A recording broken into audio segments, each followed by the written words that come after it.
What's going on, beautiful people? Welcome back. It's your boy Blue Games. We're back here for another video. Today's a very special day though. It is September 11th, and here in America, September 11th 2001 marked the day of a very horrible event here that we will never forget.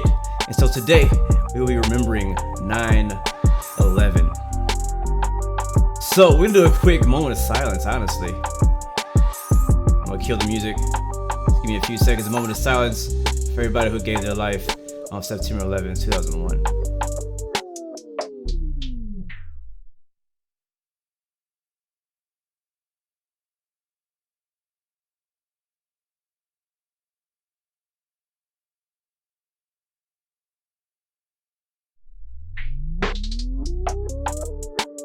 All right, we're back.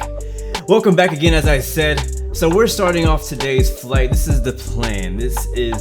We're taking off out of DCA, Ronald Reagan in Washington, D.C. You're looking at Drzewiecki Design, or Drzewiecki Washington XP. So our main flight for today is going to be DCA to JFK. Very short flight. We're going to be flying the classic FlyJ Sim 727. But before we do that, I want to explore Washington just a little bit. We're going to jump right back into Huey. Again, and I'm going to fly out of Reagan over to the Capitol building.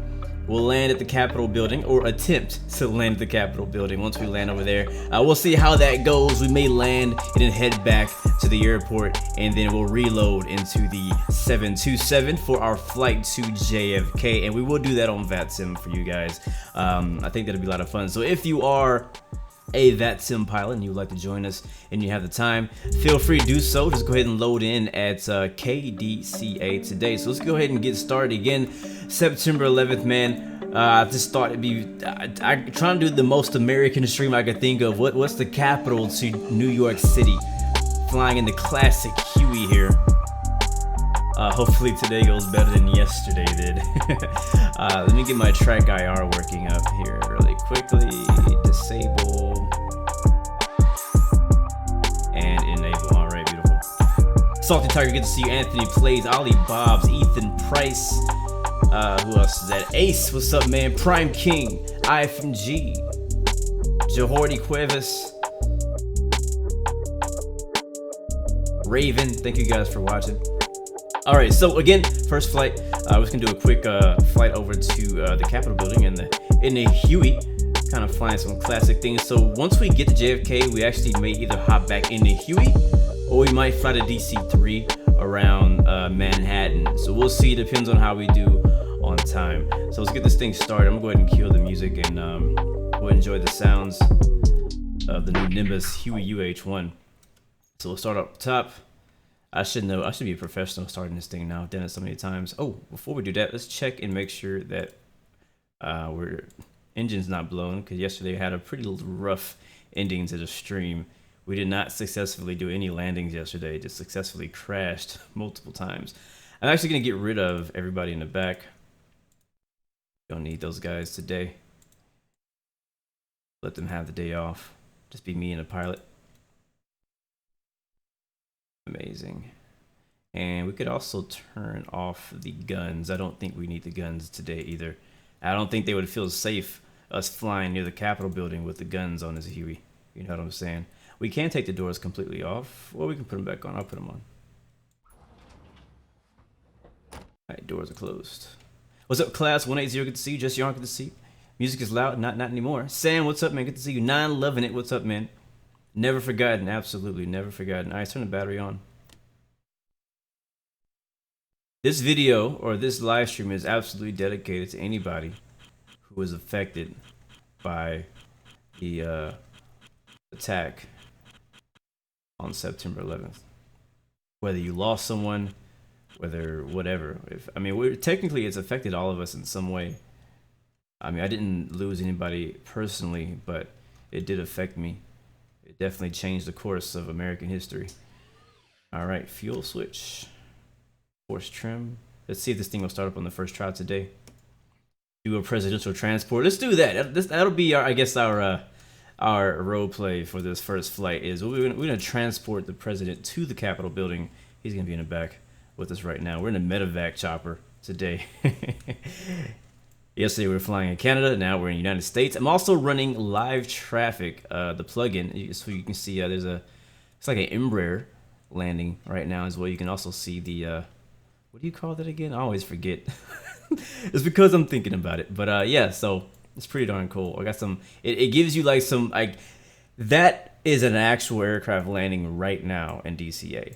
That's what I think is so cool about live traffic is it actually takes real world information and it puts aircraft in the sky as they are in real life.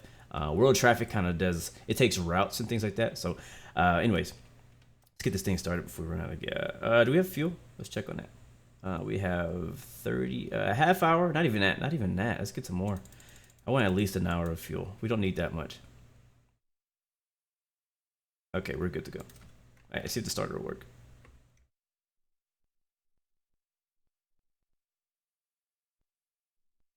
Of course not. Same thing happened to me yesterday. Why is it on the first load? My starter refuses to work. So what we had to do yesterday is we had to go back and completely reload the helicopter. So once again, yeah, this is probably my last time streaming this helicopter for real. DCA, the DCA add-on is not free, no. Badger's Whiskey, it's in the store. So I'm gonna reload it and we'll try it again. So again, yes, same thing happened yesterday when we were reviewing the Huey. For whatever reason, at least on my first load, many times it decides not to start. So anyways, lights are steady and a collision, doing this again. Battery, make sure that is on. That is already on. I'm not gonna worry about the lighting right now. Let's just get this thing started. Fuel switch, governor switch, everything is on. All right, hit the button. Now it's working. It makes no sense at all. Oh well. Oh, we need to check something. Check something. Turn off the rudder lock. No, sorry, the rotor lock. And now let's try it again. All right, here we go.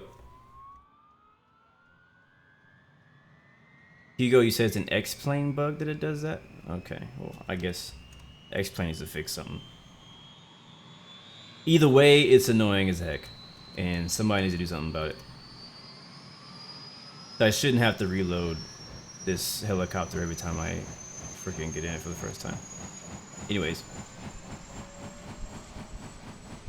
Ethan Price currently at KDCA. And on our actual flight, we're going to be flying to JFK, but that's later. Danish Gamers, good to see you. Oh, wow. Southwest flying right over our head. That's pretty cool. Alright, we're looking good. Go inverter on.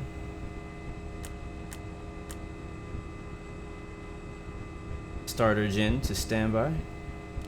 And throttle. Slowly adding throttle. Alright, there we go.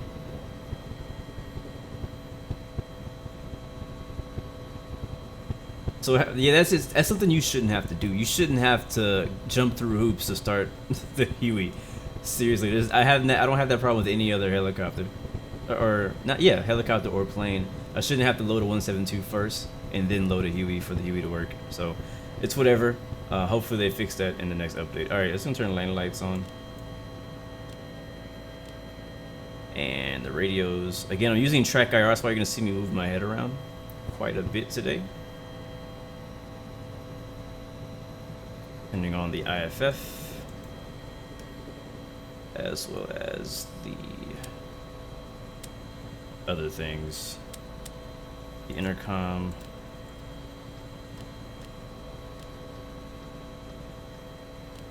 Some of these click spots are kind of weird. Alright, we're ready to go. I don't know what the altimeter is. So I'm gonna check on xmViro. We're using xmViro for our weather today. We're gonna try it again. Let's see, 3022.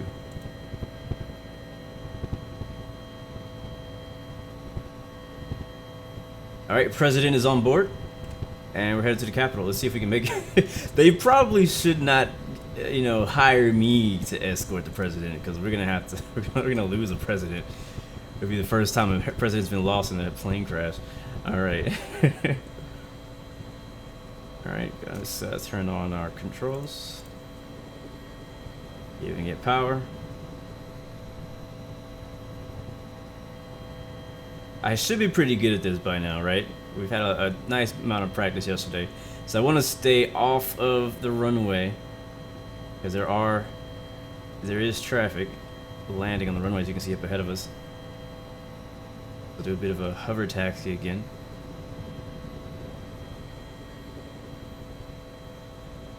No, I do not go to school. I have graduated from that part of my life. Also, again, guys, just mentioning, this scenery is by Drzewski, Washington XP. It also includes Ronald Reagan International, which is very, very well done, I have to say. I really do have to say. This is actually a new download for me. I did not previously own this scenery. But it includes the airport as well as the majority of Washington, D.C. See all these custom 3D buildings out here. So the Capitol building should be this way. I believe there is no other there is no more traffic inbound. Isn't DCA the approach with the river visual? I've been wanting to try that for a while. We're gonna have to come back and do the river visual. I think it's DCA. You guys can correct me if I'm wrong. Yeah, I work. I don't go to school. I graduated high school and college. Actually, got associates in college in fine art, and now I'm a graphic designer. So that is what I do. I can already see the capital area. So I did visit Washington, D.C. a few years back. I had an event. I actually performed out here in Washington once, and there was a lot of off time because I was there for the entire weekend. Wow, this looks incredible. Looks amazing. And yeah, so I remember this. I remember all of this very, very clearly.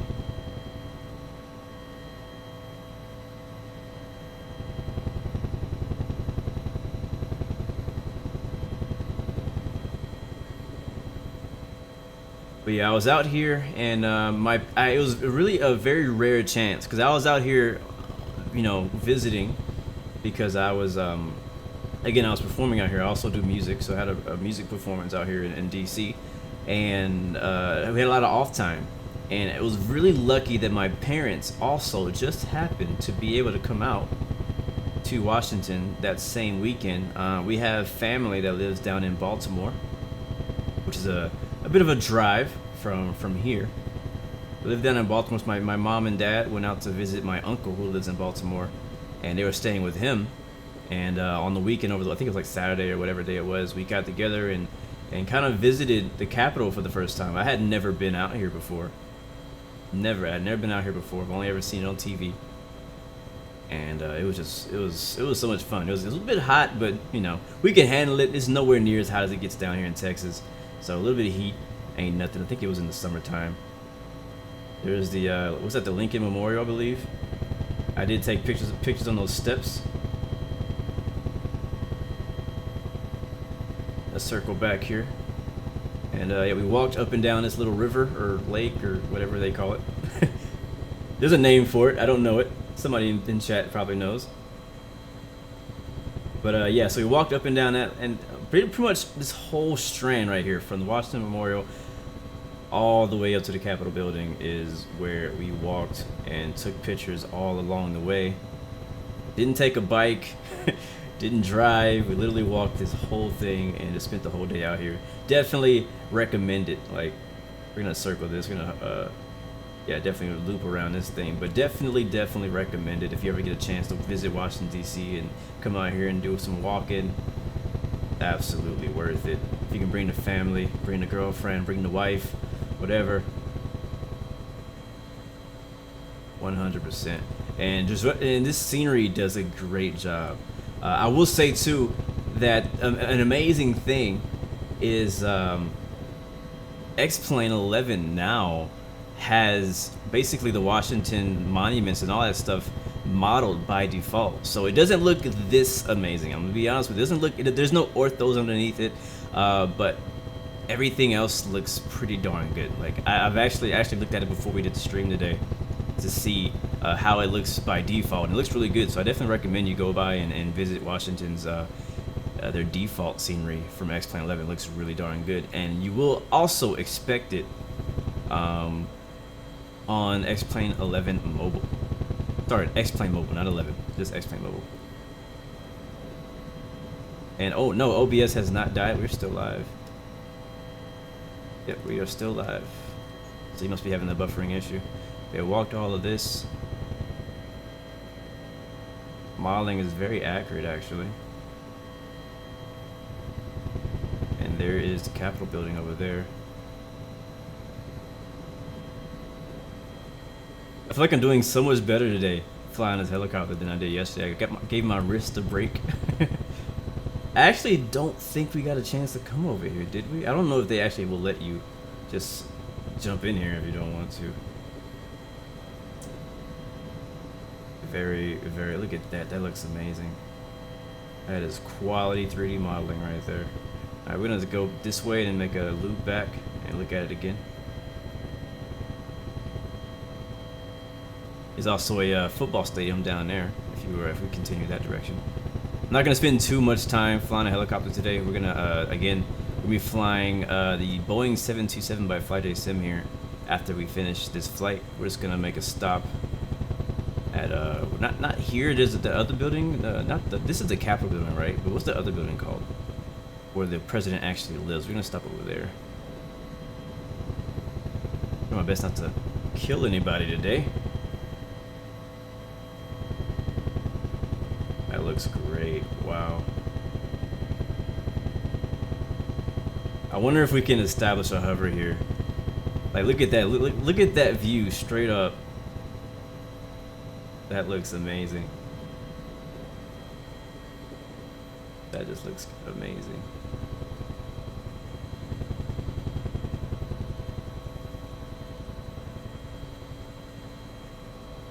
Yes, we'll also be talking about the new Apple announcements.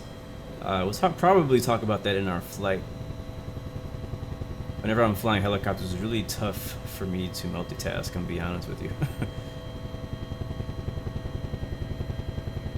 We'll be talking about that later today. I just probably, I don't know, 15-20 minutes before the live stream. Uh-oh, falling out of the sky. I finished watching the Apple keynote. Very, very, very interesting. I have a lot to say. And I'm sure you guys do too. All right, we're gonna continue this way, and we're gonna go land where the president lives and deliver the president over there. White House. Thank you very much. That's what it's called, the White House. That's the Capitol building we just came from. The other one's the White House. I'm freaking American. I should know these things. Alright, let's get our speed up or slow down. We gotta land very, very soon. I'm gonna make a left around the monument.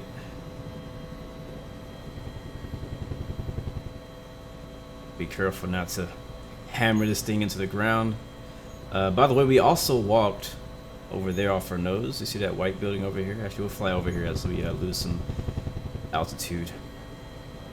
Naomi Belder, good to see you, man. Welcome to the stream. Gonna lose some speed here, but yeah, we walked way over here as well. Very nice walk. I mean, they make it very easy for you to walk around all of this area, and they also have bikes to rent too. I wouldn't mind going back and visiting again. Probably one of the better places that I've visited in the US, and I've been to a lot of places. Naomi Builder, you just streamed with the Huey. We're pretty cool, man. Hopefully you fly better than I do. I don't fly very good. Alright, so there's the White House right there. So we're going to try to bleed off some speed here. And hopefully don't fall victim to VRS again today.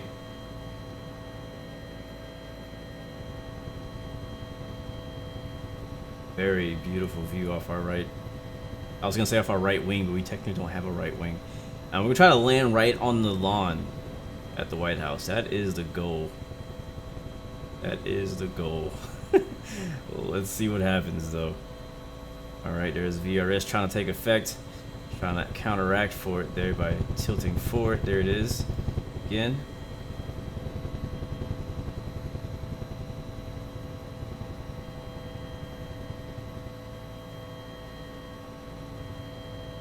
Careful, careful, careful. Careful. Come on. Oh god, here we go. You do it. Come on. Come on, ground effect. Oh, we're down. It's okay. We're not done yet. We're just gonna keep going over here. Just gonna scooch over here and ignore these trees and try to land at the White House. Man, yeah, I'm not gonna. If you want to know my thoughts on the Huey, watch my video from yesterday. I'm not gonna talk too much about it, but there's still some things about it that really freaking piss me off and annoy me. And it may not even be the Huey. It may just be X-planes physics. Who knows? Alright, I think this is where we want to be.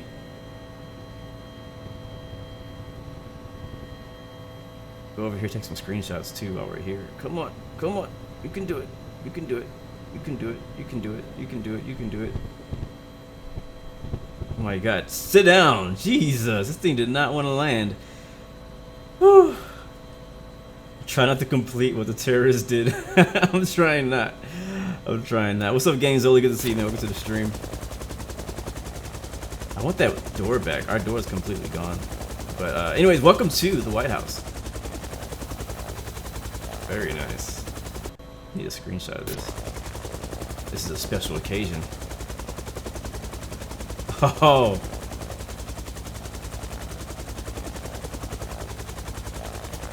That's amazing. Maybe move this other screenshot over a little bit.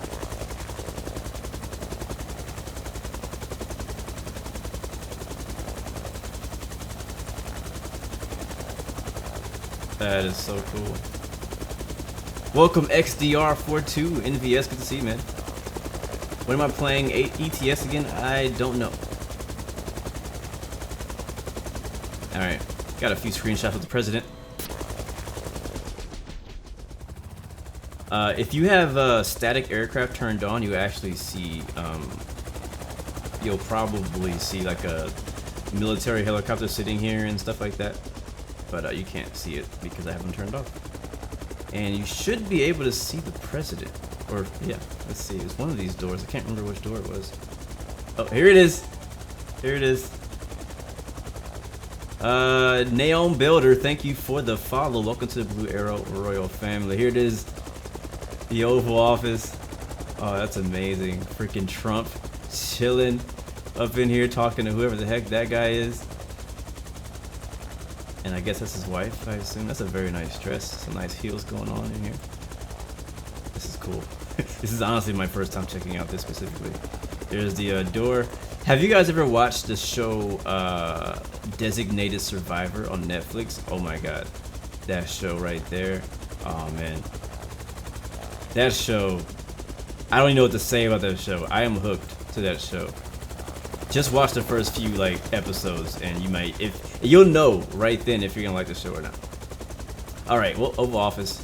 We'll take a real quick screenshot in here as well. And then we'll fly back to the airport and hop in our Boeing 727 service to JFK.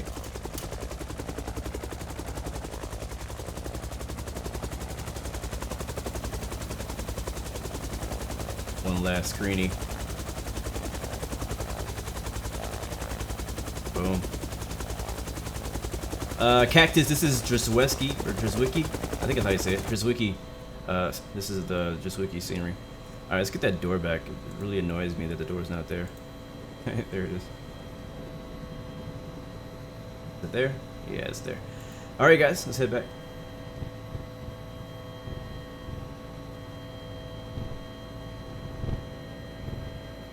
Come on. Easy does it. We're gonna embarrass ourselves in front of all these people. Don't kill anybody. Alright, we're heading back. Back to Reagan we go. No problem, Cactus. Droneography. We'll do a quick flyby over the water on the way out. Should be off our right.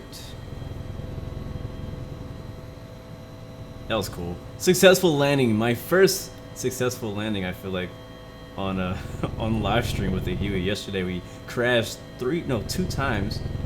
Actually, the first landing was, I guess, a success. I don't really want to call it a success. It didn't feel very successful. Ooh, can this thing bank? Yeah.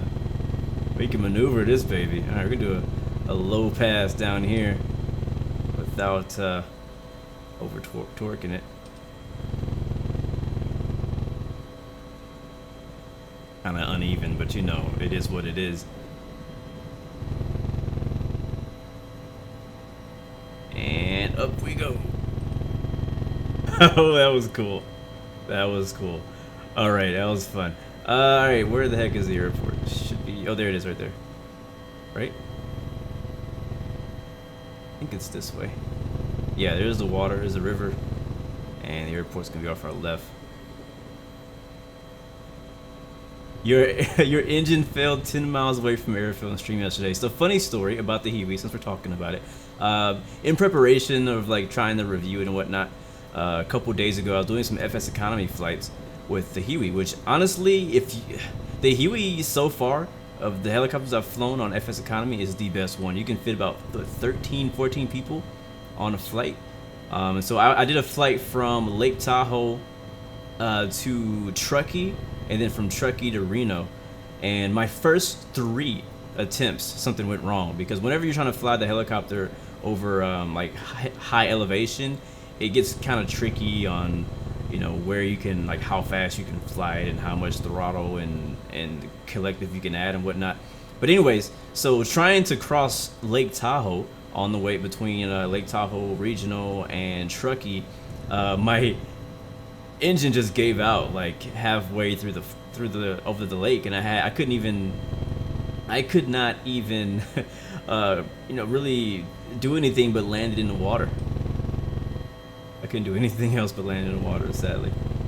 But I think the reason why was because I think I over torqued the engine, and then I got an engine fire, and once the engine cuts fire on the Huey, you don't have a lot of time to recover. I'm gonna buzz the tower and then land this puppy. Not too much, not too much. All right, let's put it down over here in the GA area. We're trying to put it down. Let's see if we can get another successful landing here. And then again, we'll be doing a flight in the FlyJ Sim 727 from DCA to JFK. So if you'd like to join us, go ahead and get your aircraft and your X-plane, whatever, P3D, whatever you fly. Get that prepared.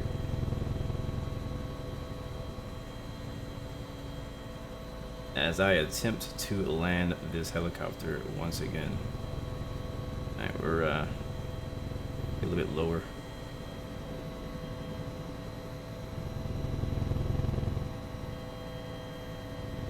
Where am I landing, you ask? I don't know. Anywhere. I don't really have a spot in mind. How about in that gray area over there? That looks like... Oh, there's a helipad right there. That does not show up as a ramp spot. They should really redo that and put a ramp spot there, because I was looking for helipads earlier. Well, I guess this will be good practice for me. We can put it on the helipad over here. Uh-oh, there's VRS. Ugh. The thing is, whenever you drop like that, you don't want to immediately put like more collective in. You don't want to do that, because it actually does the opposite effect. It doesn't actually help you, it actually hurts you. Alright, here we are. Come on. Let's get it right in a little white circle. Ah, come on, where are you going?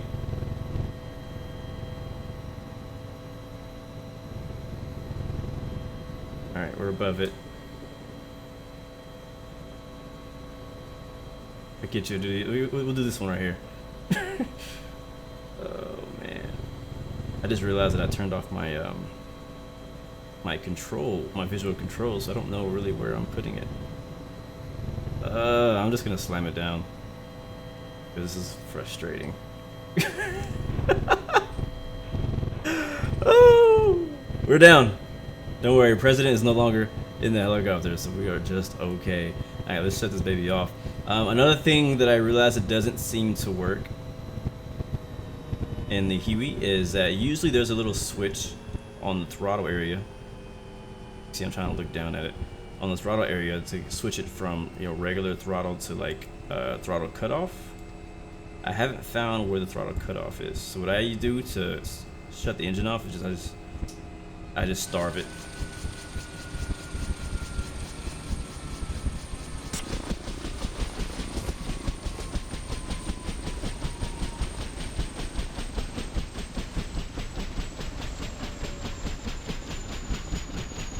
No butter served today.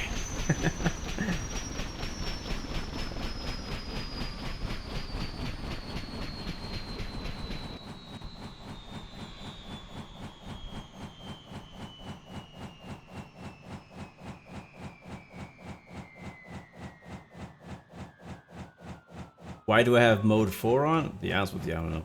I just set it to that. No particular reason. Alright, and to get the rotor to stop, just use the rotor blade lock. There it is. Oh, no, down. Battery off, inverter off, all that goodness. I'm not gonna worry about shutting it off properly. Let's go ahead and do what we actually came here to do today. That was a fun little flight in over Washington. We may do, depending on how much time we have, we may do something similar over in New York City. Alright, so we're going to be flying US Airways shuttle today in the 727. I just downloaded this livery and I want to fly it. Today's flight's going to only be about maybe 30-35 minutes, but we're going to put 2 hours of fuel in here. And we're going to load up at... I don't know, I was going to pick a random gate. Doesn't really matter to me. We'll do 34 and start a new flight. Sound good?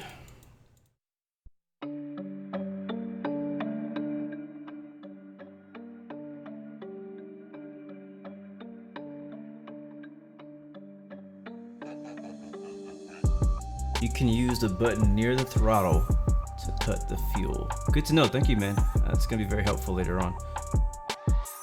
In my opinion, what's the best freeware in X-Plane 11? Absolutely, the Zevo 737 is the best freeware for X-Plane 11.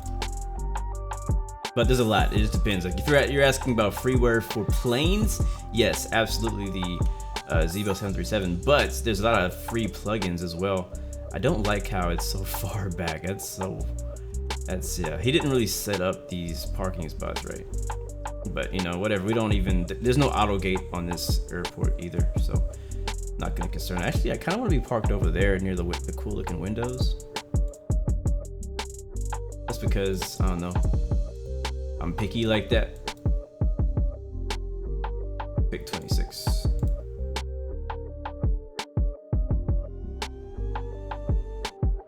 There we are. Still super far away. We can move it if I want to be really technical, but I'm not gonna go through all that. I could also even use better pushback to move me up there, which I might do while we're waiting. We still got to get the aircraft started. We're just gonna assume this aircraft just got towed to the gate for its first flight of the day. Just for this aircraft was towed out specifically for this one flight today because this plane no longer is used.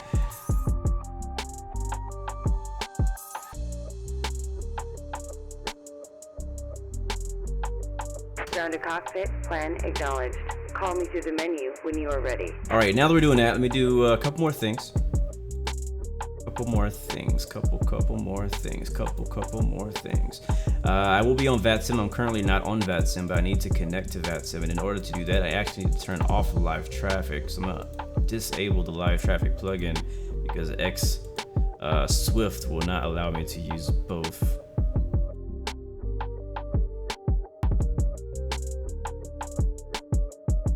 Get my Swift plugin up and running. I need to pre-file my flight plan. I already did a flight plan on SimBrief before we started. Good morning, Red Knight Aviation. Good to see you. Aviation Flyer, good to see you as well. Again, I will be talking about the new Apple announcements here once we get airborne. Let me get this aircraft started before we go off topic.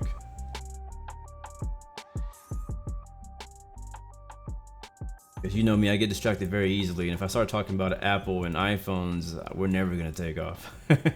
We're never gonna get off the ground if I start talking about that stuff. All right, just getting things set up. In the background, you can't see what I'm doing, but I'm doing things. Very, very important flight simulation things happening in the background. Getting Project Fly turned on, getting Navigraph charts turned on. Is this guy here? No, he never came. What's up with you? Oh, he pre-planned it. That's why. Better pushback. Start pushback. Sig beat. Yeah, I know. Tow is driving up. But yeah, so somebody else was asking though earlier about the best plugins and whatnot. Well, there's a lot of them. There's aircraft plugins. There's there's plugins. There's aircraft that you can get. There's scenery that you can get, and so it kind of depends on what you're looking for. There's definitely you definitely want to have the better pushback. Probably one of the best plugins ever created for X-Plane, because X-Plane should just have it in general already. So I'm actually gonna use a checklist today because I've flown it not too long ago, but I'm not. I just want to make sure I'm doing things right. All right, maintenance looks good. Settings are good. Okay. We're not gonna worry about that All yet. doors and hatches are closed. Ready to connect. Weight and balance, I think is okay. I'll get rid of that. All right, here's the checklist. All right, battery on, which is gonna be, where's my button? I think the battery's over here. Battery. Where is the battery? Oh, here it is.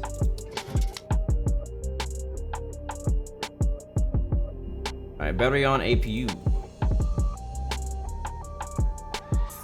Tow connected and bypass pin inserted. Release parking brake. Releasing the parking brake. We'll let it, Starting tow and viewing our engines. not on VATSIM yet. I'm still getting it set up. I'm trying to do multiple things at the same time. It's not going very well.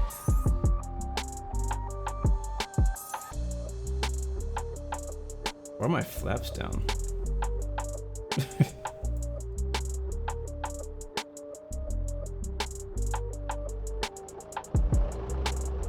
This sexy plane.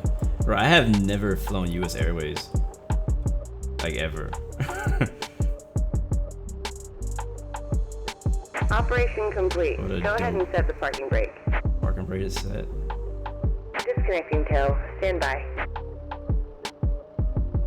I hope the 737 MAX comes back. I hope it does. Today's call sign is gonna be Alpha with actually it's gonna be Uniform Sierra Alpha 116 US Air 116. I think is how you say it. Is it US Shuttle? I can't remember. There's no ATC online anyway, so it's use USA 116.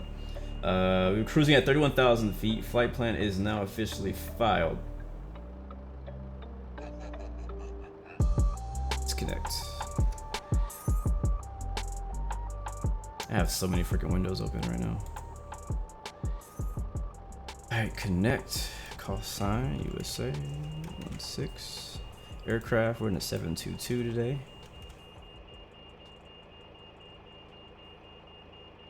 Yeah, USA is a correct Tow is ICAO disconnected code. and bypass bin has been removed. Hand signal on the right. We'll see you next time and have a safe flight. Alright guys, I am now officially on VATSIM, so if you're looking for me, I'm here. Alright, we have been towed to a, well, we went too far. That's okay, we're just gonna deal with that. Let's go back and get the APU turned on here.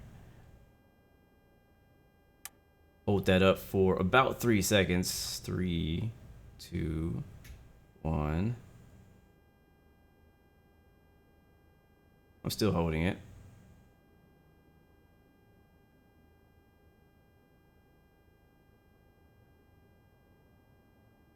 Oh, I didn't do it all the way up. All right, there we go. 3, 2, 1. I see the temperature rising.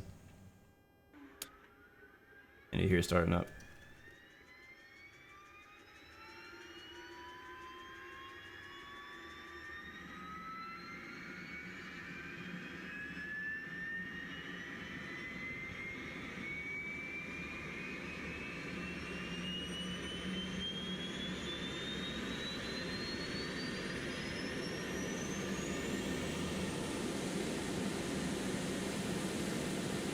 Very nice APU startup sounds here.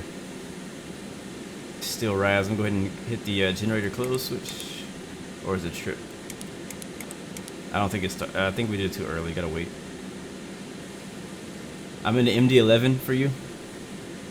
Speaking of MD11s, I'm pretty hyped about the Rotate's MD11 whenever that's coming out. Because the Rotate MD80 we flew is pretty amazing. So I'm looking forward to them coming out with an MD11. There it is. All right, next on the checklist, beacon on.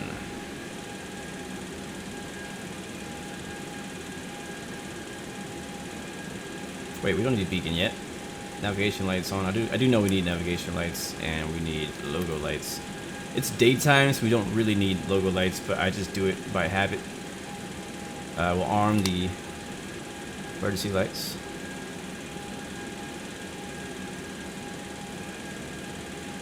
Go back over here. And it says do galley power to off, which it's already off. Packs off as well.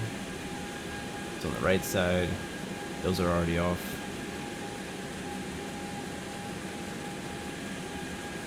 Luke Moto, good to see you, man. Welcome to the stream. And I think that's all the before start checklist. Yeah. So we'll just kind of do the things we know to do here.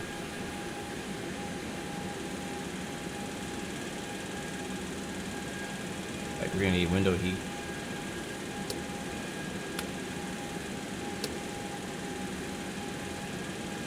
I'm doing good, man. Thanks for asking. Where is our seatbelt signs? There they are.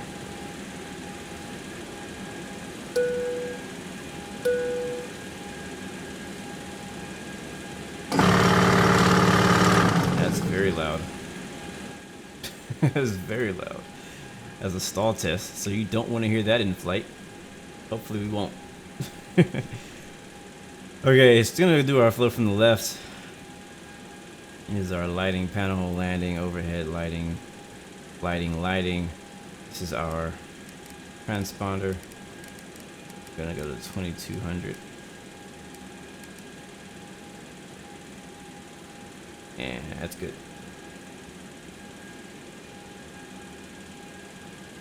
I think our altimeter was at 3023. I think it stays the same. Let's go ahead and do our flight plan.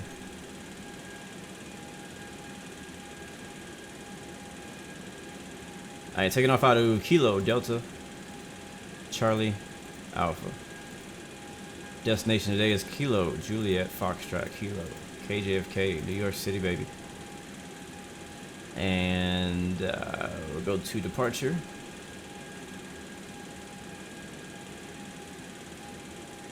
Departure would be the Dr. 4. We need a runway. Runway 19, Dr. 4. Agard. Yeah, I can't wait for the 777 to get updated either. What up, Tripix? Good to see you, man. It woke you up, Alberto. Alright, that's good. Flight plan. Flight plan. Flight plan. Alright, we'll hit it here. Next page. Thank you, Fatana, for the follow. Welcome to the Blue Arrow Royal family. Greatly, greatly appreciate it. By the way, guys, update. We're just about 500 subscribers away from 10,000. Still on the road to 10,000 subscribers, and we're on our way pretty darn quickly. So I have to say thank you to all the new people who have just joined the Blue Arrow Royal family. Hope you are sitting in the Blue Arrow Royal Comfort seats in the back. Glad to have some new faces here, as well as the OGs. All right, the next we need a, what was that, a Juliet 121? That J121 airway. And then our last VOR, Alberto with the $2 super chat donation. Greatly appreciate that, my friend. Thank you so much. Make sure every single one of you guys out there who are watching says thank you for supporting the channel. Execute. Thank you so much, man. All right, that'll be our final waypoint before our arrival in the JFK. Today's arrival in JFK will be the Cameron 4. And runway assignments. That is a great question. Well, let's find out.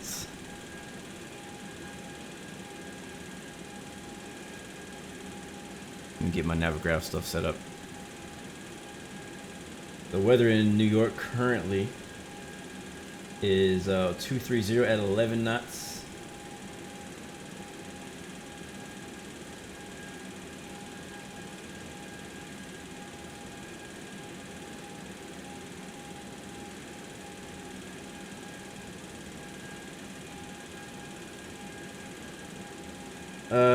Simbri says we should use 22 right. I don't always trust Simbrief's runway assignments, so I always kind of double check and take a look for myself. 22 right is okay, and that does match for the wind, so we'll land 22 right. That's fine. I'm not from New York. I'm not like big on their ATC and stuff, so I don't know where they usually would land, but we'll do 22 right. That's completely fine. So ILS 22 right, and I guess that's it. Execute. Go to our flight plan. I'm gonna check on that here. There's a discontinuity at the very end. Don't know why.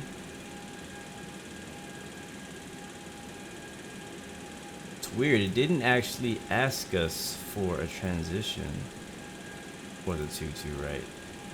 So I guess it's just gonna give us vectors. Cameron, after Cameron is Corvette. So let me take a look at my chart. Matter of fact, speaking of the chart, let's get our chart set up here on our new Avatab on the updated 727. And I need to go to is it airports? Yeah. KDCA.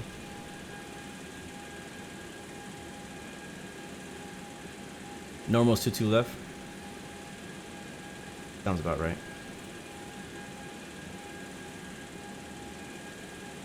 Ethan Price, what are you asking exactly? You keep saying heading. Alright, so this is the chart for DCA. This is where we are right now. I like to pick my charts in order so that they can show up in order up top. So Dock 4 is the next chart of significance as we depart out of DCA. Runway 22, which should be south. And then after that, we'll switch to search and to JFK.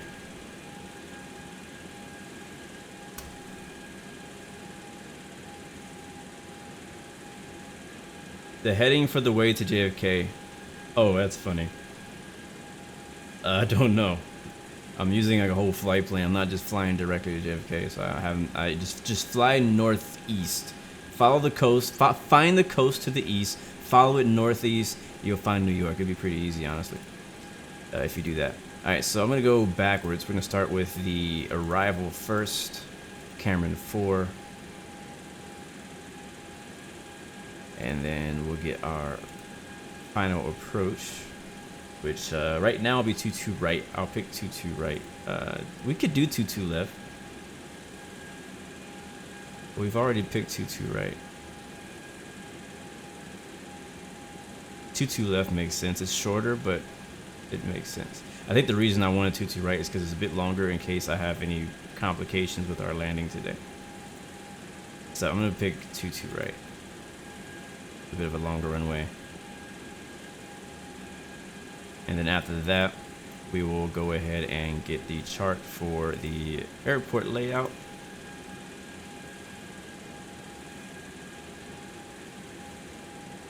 And there we are. C2 right, be right there. Alright, cool. So why did I need this? There was a reason that I wanted charts. I can't remember what it was. Let's go back to our... Oh, I know.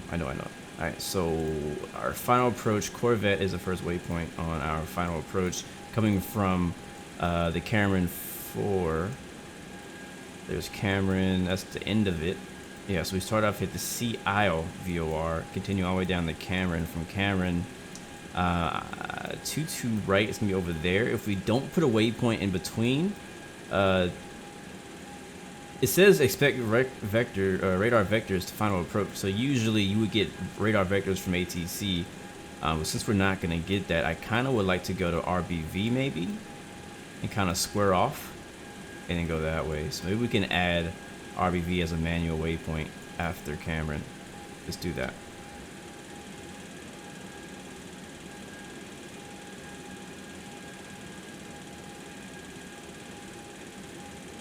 All right, let's see if it liked it. It did. Okay, great. And we just get rid of that as continuity, hit execute, and beautiful. That's gonna work. And also doing that will allow us to kind of fly over New York a bit more, because here's Manhattan right here. We'll fly over Manhattan on the way in. That'll be a great approach depending on the weather. So, all right, we're good there. Charts are ready to go. We'll get this zoomed in. We'll taxi the runway 19er via Kilo. Cross runway 15. Juliet. Yeah, something like that. All right, let's finish. Let's get this thing started. Vectors over the water? I don't want to go that way. I just don't want to go that way. We don't have ATC, so we're gonna take advantage of the fact that we don't have ATC, and I want to fly over the city. But I understand why. I completely understand why you would have to do vectors over the water, but over the water is not gonna be as scenic. Okay, altitude select. Is there an altitude restriction on the departure?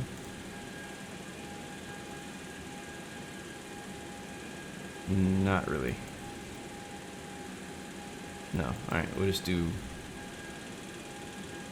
12 for now.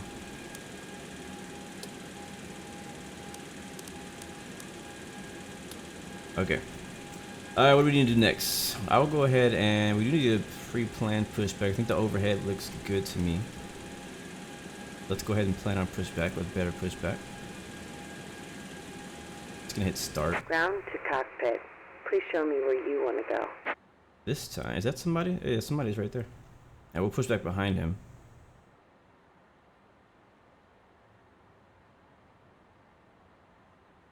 Ground to cockpit. Tow is driving up. Alright, dope. Let's head back over here. We'll get all this panel set up and ready to go. So back to our checklist. Engine start. I don't want to start engines yet. I feel like I'm missing some steps. Maybe not. Last time I hit like the generator button on accident and I wasn't supposed to. We will need the fuel boost pumps turned on. Just gonna prepare this thing for startup.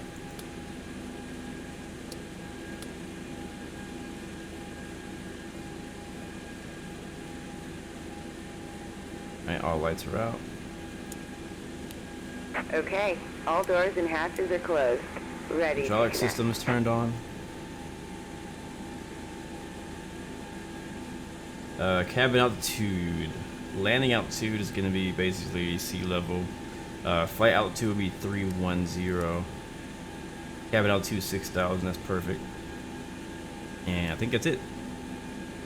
I think that is it. Yeah. We're ready. Ready for pushback. How much did I pay for X-Plane 11? You know, the usual price for X-Plane 11. X-Plane 11 is the same price for everybody unless you get it on Steam on sale. Tow connected and bypass pin inserted. Release parking brake. Parking brake released. Starting tow, and you may start engines. I kind of want to watch this push back.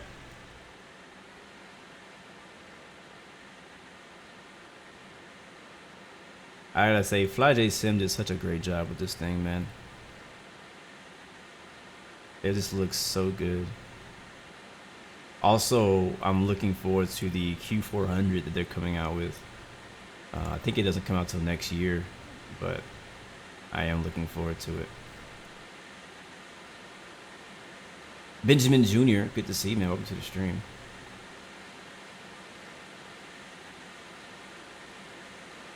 U.S. Airways. U.S. Airways, I don't think they exist anymore, right? I think they merged with American Airlines, and I don't think they... I think they just completely merged with American Airlines. You guys could correct me if I am wrong. And we're ready to start the engines, but I just want to really appreciate this aircraft first. Here in DCA. Oh, what a shot. That's a screenshot right there.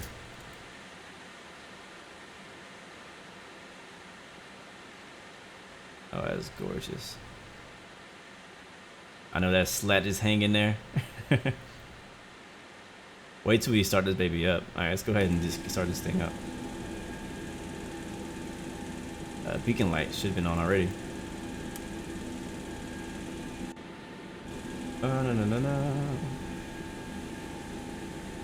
Start switch is actually on the overhead. Packs are already off. Operation complete. Go ahead and set the parking brake. Oh, here it is. We'll start with engine number 3.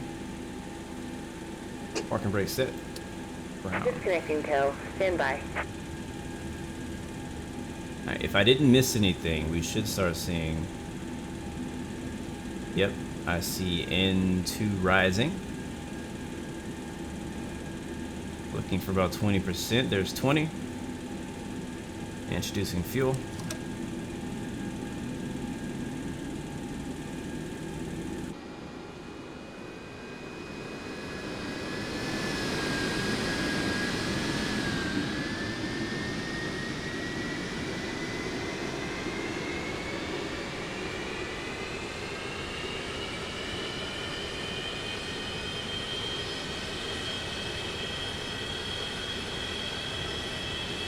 Alright, that's one good engine. Sounds like it. Tow is disconnected and bypass pin has been removed. Hand signal on the left. Alright, We'll see you engine next time and have fun up there. Got a traffic taxi into the runway ahead of us. It's like a 737, an American 737. On my screen, I don't know what you're actually flying, but on my screen here it's American 737. Alright, there's 20%. Introducing fuel.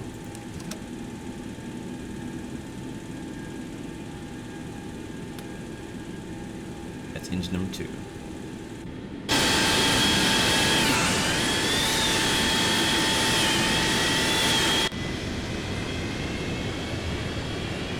There's a little bit of heat coming out of the wing. I'm not sure what that's about.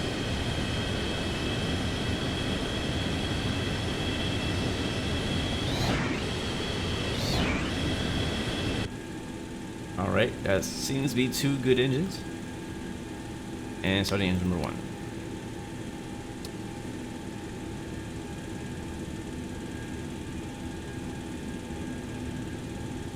N2 is rising. What's up, Minsud? Platonic, good to see you, man. Oh, you're flying the blue air livery. Seems legit. That's dope, bro. Appreciate it. Alright, there's 20%. Introducing fuel on the final engine. If I win the lottery, make my own airline. You know, honestly, like, no joke, I was actually thinking about that last night. I was for real thinking about it. I was like, you know what? It'd be really cool to, like, make my own airline. Maybe we could talk about it a little bit after we get take off and stuff. Alright, I think that's another good engine for us here. Last time we streamed the 727, we had an engine failure. Matter of fact, I think all the engines went out, and we crash landed outside of Atlanta. So let's hope that nothing like that happens today. Alright, beacon light is on. I believe we are just about ready to taxi. We need to go back to the engineer panel and switch some stuff. Is it trip or close? I can't remember. It's closed. All right. There we go. And it's something else I'm supposed to click on. Kind of packs on now. Let's check our checklist so I don't actually screw anything up today. Alright, anti-ice as required. We've already done that. Pitot heat on. I don't remember doing that. I don't think I did that. Where's the pitot heat? I think I did that actually. Yeah, I did that already. Flight instruments set for departure. Flight controls check. Speed brake down. Speed brake is down. Flaps set for takeoff. Go takeoff flaps 15. Electrical, no lights. Yep, electrical have, actually no. Yeah, electrical, no lights. Fuel heat off. Hydraulic pressure and quantity normal. APU can come off. Which I think it's hit off, right? Yeah. Pressure set for cruise. That's already set. Flight ground switch to flight. That's over here. Number 2 bleeds closed. Our bleeds are here.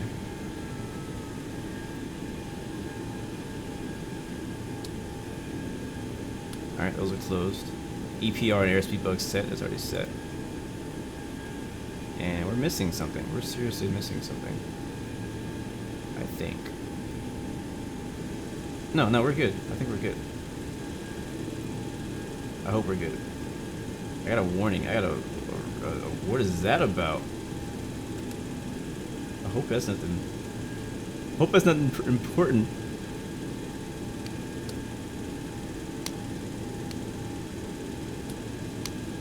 That light shouldn't be on either.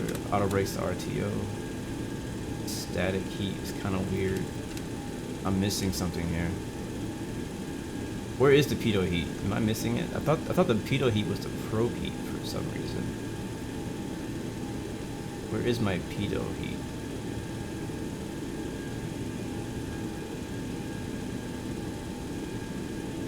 Jan, where is the pitot heat, buddy? Is it above head? Is it on? Oops, wrong button. Yes, something needs to be switched on or off, and I can't remember what it is. These lights shouldn't be on. It might be this here. This is a generator, though. What up, Zane? Good to see you, man. Welcome to the stream. Standby, APU, Gen 1.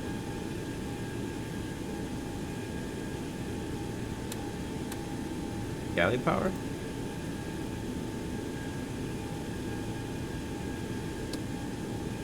Oh.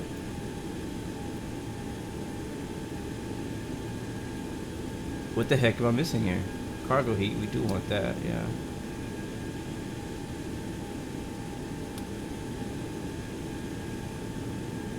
Maybe we're okay. Maybe we're okay. Maybe I think we're missing something, but everything that's supposed to be on seems to be on. Electrics and all that stuff is working like it's supposed to. So I think we're okay. Alright, let's move on. Let's double check on that APU, make sure that's going like it's supposed to.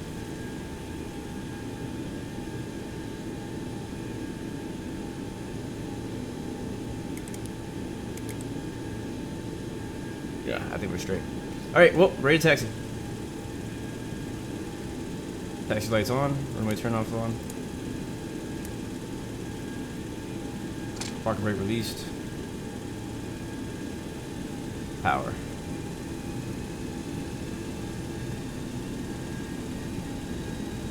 Oops, wrong.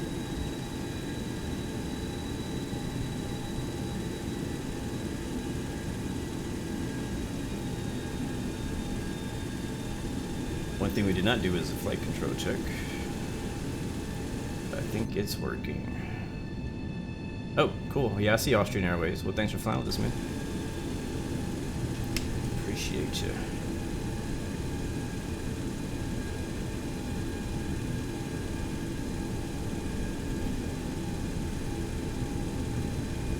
I Fly Boy, good to see you. Welcome to the stream. Just finally taxiing for takeoff. And at the beginning of the stream, though, we did do a short little helicopter flight and tour around the Washington monument area. That's why we're just finally about to take off now.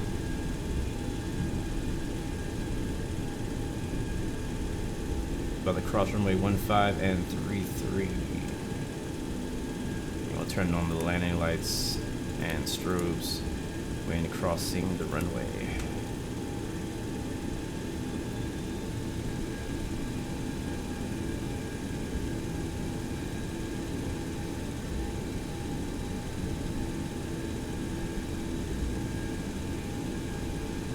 Just double checking, there is no ATC online.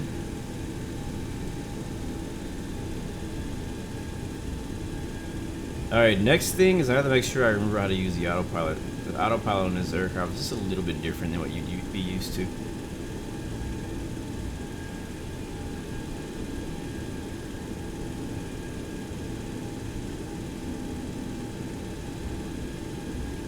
Santee, I use the regular old OBS. I don't use Streamlabs OBS. Not saying it's bad. I just don't use it because I've already, before Streamlabs OBS came out, I just was already set up. All my graphics, everything was in there. So if I ever, like, for whatever reason had to, you know, reset everything, then I might consider it.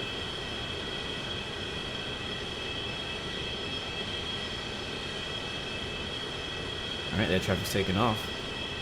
Alright, really quick, before we take off, let me just do a real quick refresher on the autopilot, to make sure I don't do nothing stupid. Alright, I think I have it on heading mode.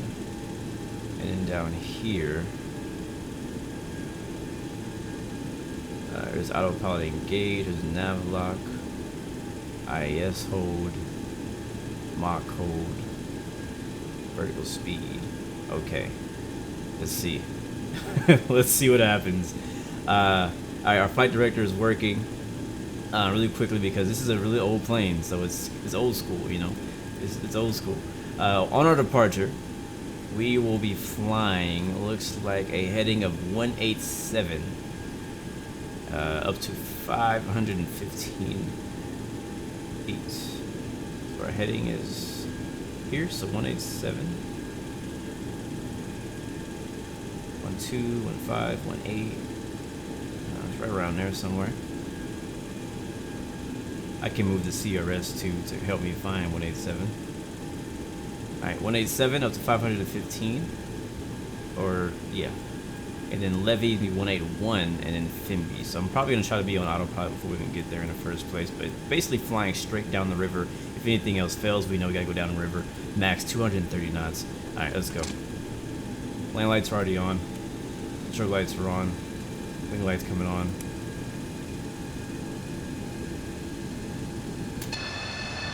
We are at taking off out of Ronald Reagan, guys. KDCA in Washington, D.C.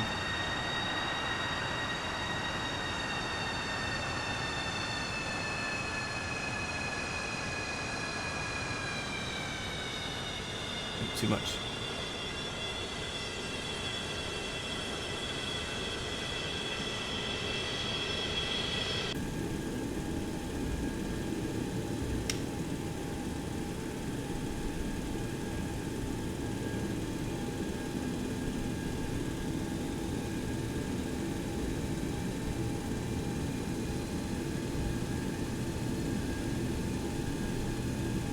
Alright, here we go. Power.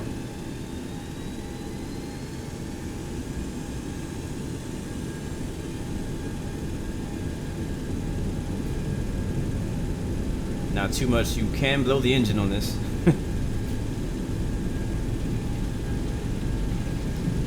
80 knots. 80 knots cross check.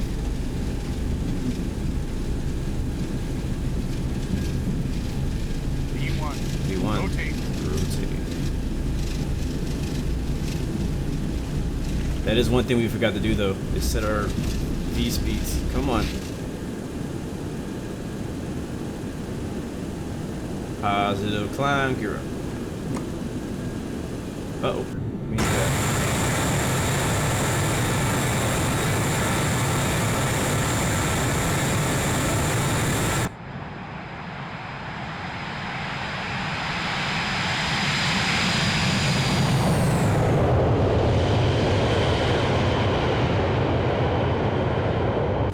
Looks like xmrbluemc fixed that really weird problem they had before.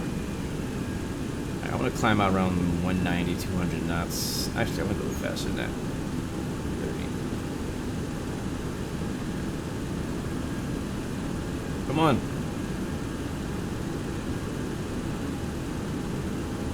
There we go. Flaps up. Alright, let's control that climb there. Climb a little bit steep at the moment. Alright, see if we can get autopilot working. Wish me luck. Autopilot. Engage. Heading select. IS hold. Actually, alt select IS hold. And then nav lock, I think. Let's see if that works. Yeah, I got autopilot select on VOR localizer. I think is what we want to see, but heading mode is on currently.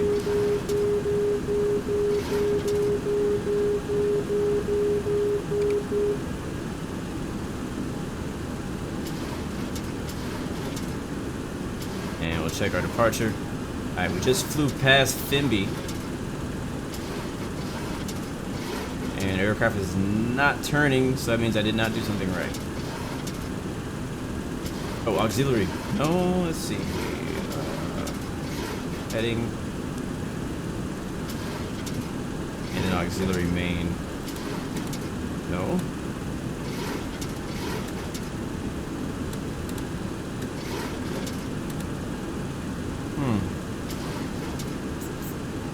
Is it nav? Do I go nav here? And then go nav down low? It won't even let me go to nav. This has happened to me before. I'm trying to remember what I did to fix it last time. It's okay, we'll just climb straight out for now.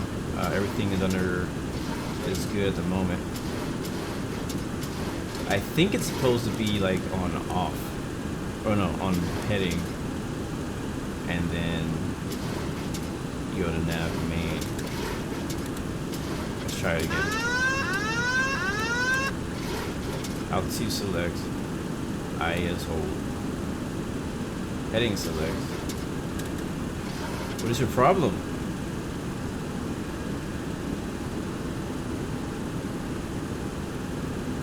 Alright, I'm gonna do a manual heading. Wow, look at that view though. We're missing out on these amazing views because my head is freaking down.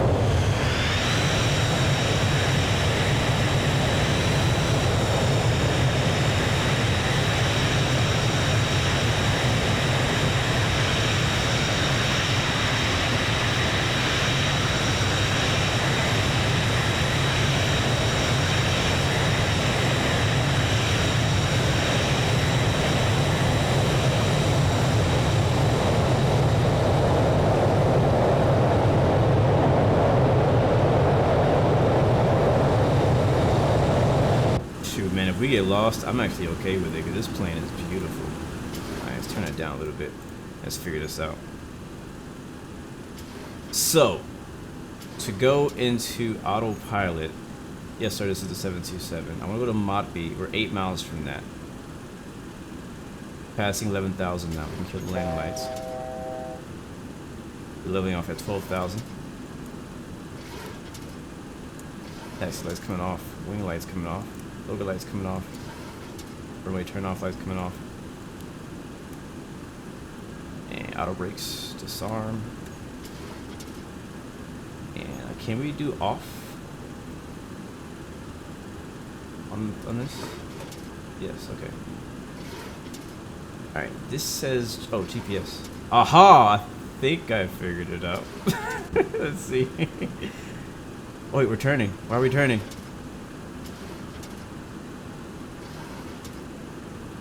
I don't know why we're turning. Let's see. There it is. Oh, no. I think it's big. I don't know why. No, you did not hear the stop warning. That was the 1,000 feet away from our altitude warning. Alright. Flight director's doing some stuff now. So it says it's, yeah, there it is. GPS is now lit. And we're at 12,000. So we can go ahead and continue to our cruise.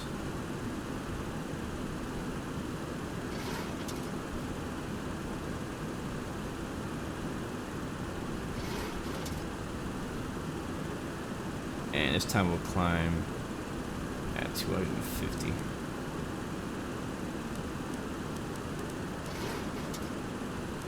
Uh-oh. Click. Alright, there it goes. And back to IAS hold. No, altitude select. And IAS, no, yeah, IAS hold. And we should be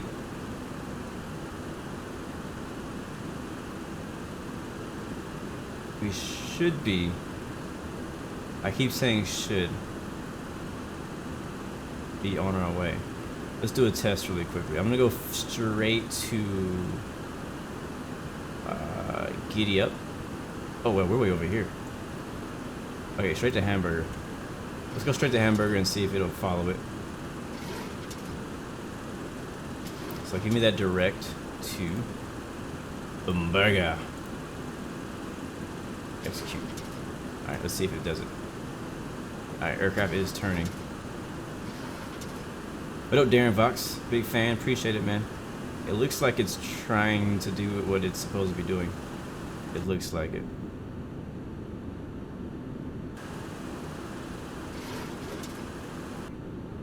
Hopefully it does what we want it to do. Yeah, man, I do want to be a real pilot in real life.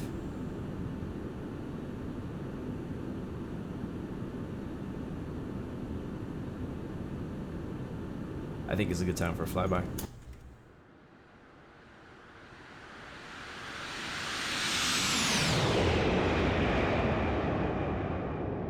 Yeah, xMViro fixed that really weird exhaust issue that was in the last version. Wow, look at this view.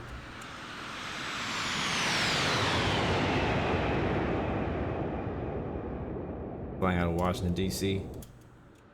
U.S. Airways shuttle.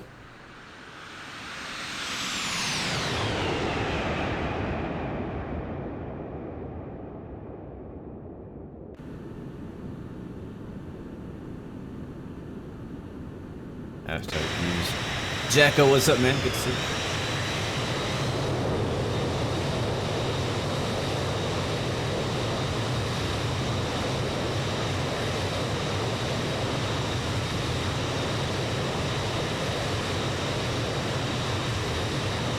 I don't know where this plane is going currently.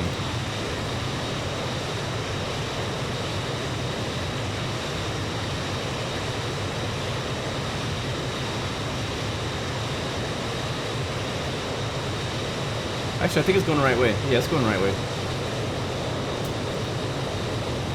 We're good.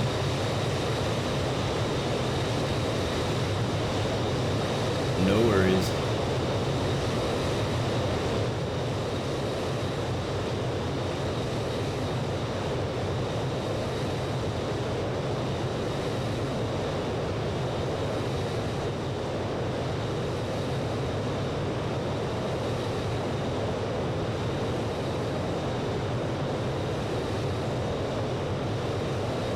Yes, sir, Lucas.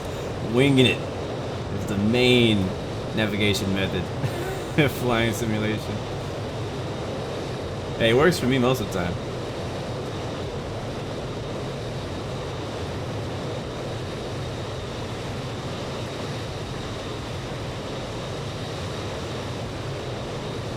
Very nice plane.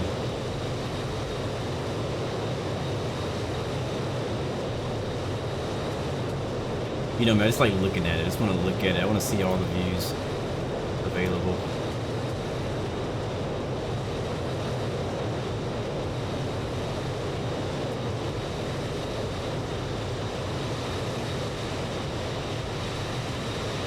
When is X-Plane mobile? We don't know.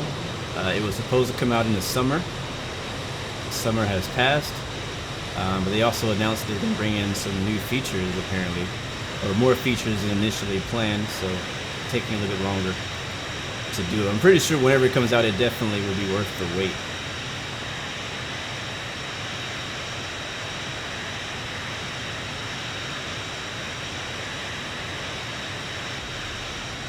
That's quality right there, people.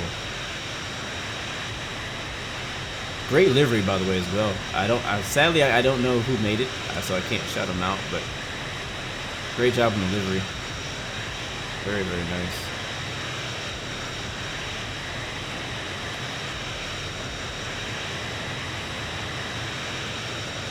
All right, how we looking? All right, climbing past 25,000 now. We're climbing about, what's that, 2,000 feet per minute. We're looking all right. Ooh, getting stuck there. That's never good. I didn't put a cruise altitude in, so I don't think it's gonna give us a VNAV profile. There we go. Alright, so our top of the descent is gonna be at Hogs. Yeah, I got a little bit of while from that. So we don't have a ton of time to talk. Also gonna do this 2992 standard. So what should we talk about first? Apple. Just before this live stream today, I just caught up on my Apple news. I just watched the entire hour-and-a-half keynote. I watched it this morning, and at first I was like, the first thing they talked about was Arcade, Apple Arcade, and I'm interested to know what you guys think about this, whether you're an Apple fan or not. I know there's a lot of Apple haters out there, and there's always going to be Apple haters, and we can just agree to disagree. That's okay, but personally, Apple Arcade is not something I'm probably going to use.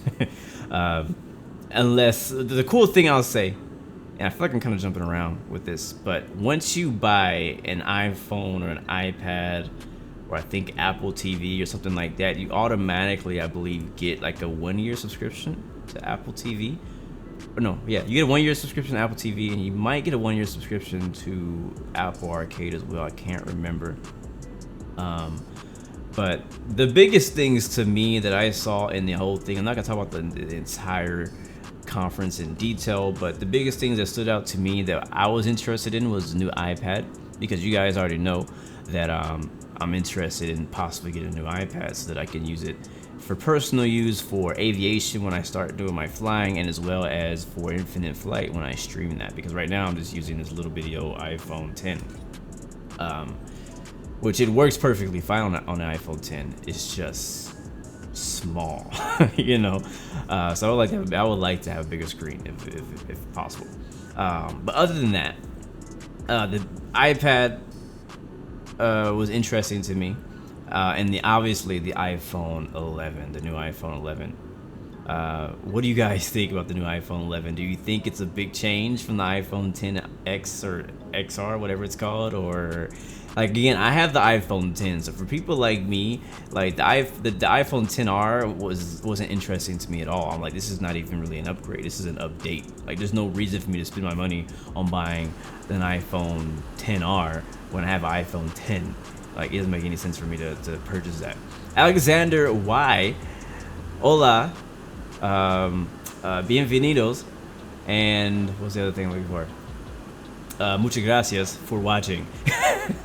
I speak a little bit of Spanish, but not a ton. So, but there may be some other Spanish speakers in here. Let's take a look. See, are we on our flight plan now? I think we're past all this, aren't we? Make sure. Yeah, we had the reds. We already passed Agar. But the biggest thing to me though, besides the iPad, was the new iPhone 11 Pro Max. That's the one, and honestly, I want it. I'm gonna be honest with you, I want the iPhone 11 Pro. Reason why is because I'm big on pictures and video. That's a big deal to me. I don't post a ton on my Blue Games channel, but whenever I go traveling and I do stuff, having a great video camera is a big deal. And I think that a lot of people have to understand when it comes to iPhone and, you know, how much they focus on video, is that a lot of people buy the iPhone literally just for the camera. Like, in order for you to buy a camera equivalent to the specs of an iPhone camera, you're gonna spend probably as much or more than you would pay for an iPhone. So why not get an iPhone? But yeah, the thing that blew me away though, like everything was like, okay, cool, better pictures, that's nice, wide angle, that's nice. Like, it's not like groundbreaking. The groundbreaking thing to me, let me turn this down. so I'm not yelling over myself. The groundbreaking thing to me was the fact that you could do a video recording using all your cameras at the same time. You can use them all at the same time. Like on my phone, I have another 2 cameras or whatever, which, you know, iPhone 10, which looks great. The quality looks amazing. But the iPhone 11X, the iPhone 11 Pro Max, I gotta get used to saying that, has 3 cameras on the back, plus the selfie camera, which you can also shoot in 4K, 60 frames per second on the face camera. And then you could also do the little thing where it like splits the screen up, and you can actually like record 2 videos at the same time: a zoomed in version, a zoomed out version, which is using the other camera, as well as the face or like the selfie camera too. And I was like, that's freaking crazy. That's nuts. And so that may not be a big deal to a lot of people, but for me, because I'm really into video and stuff like that, like that's a big deal for people who record a lot of videos on their phones and edit them. And also you can now edit videos like right in the photo area too. So that's something you couldn't really necessarily do. Are we going in the right direction? Yeah, we are. Okay. I forgot that my flight plan kind of goes straight to the coast and then back north. Yeah, so Rads is gonna be off the coast. Let me make sure. Yeah, we're good. So we're gonna make a left turn up here in how long? 18 miles. I was kind of freaking out. Like, I know New York is that way, not this way. So if you wanted to make things shorter, we could take a quick shortcut and do a direct and then head that way. But I'm just gonna go follow the flight plan. Have I ever visited Colombia? No. In real life, no. No. But I think we flew there not long ago on Infinite Flight.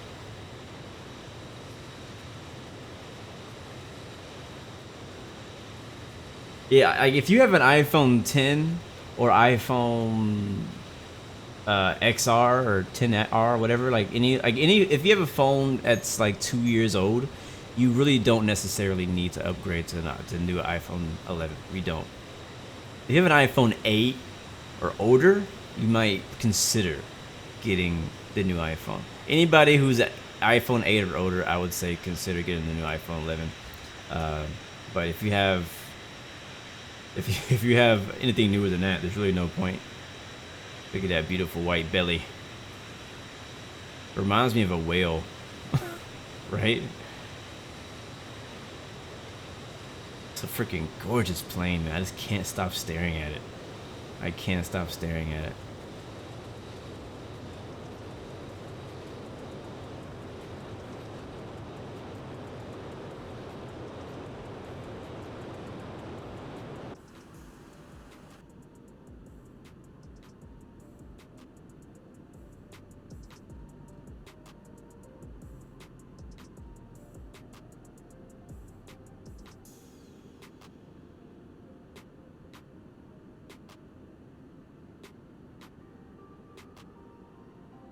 Ethan Price, I'm going basically up the coast. My flight plan is going to take us straight up the coast to New York. What up, Roger? Good to see you, man. Yeah, I remember you. White guys aren't real. Changed my mind. That's funny. I don't even know what that's about. I was smoking tea. I just saw your message. What's up, man? Good to see you. Welcome to the stream. How do I connect my phone to your TV? For streaming purposes? Or just to connect your phone to the TV? You just need an HDMI converter. You need this cord right here that you connect to your iPhone. You need a converter. I have one. This piece, this is what you need. I don't know if it's gonna stretch this far. You need this piece. So right here, this plugs into my phone. This plugs into an HDMI cord. And then from this HDMI cord, you can send this wherever you want it to go. So it can go into the back of your TV, and you can see it on your TV. Right now, I have it going back to an Elgato, and that's what I use for my streaming. It also has a second port where I can plug this in right here, and that way I can charge my phone at the same time.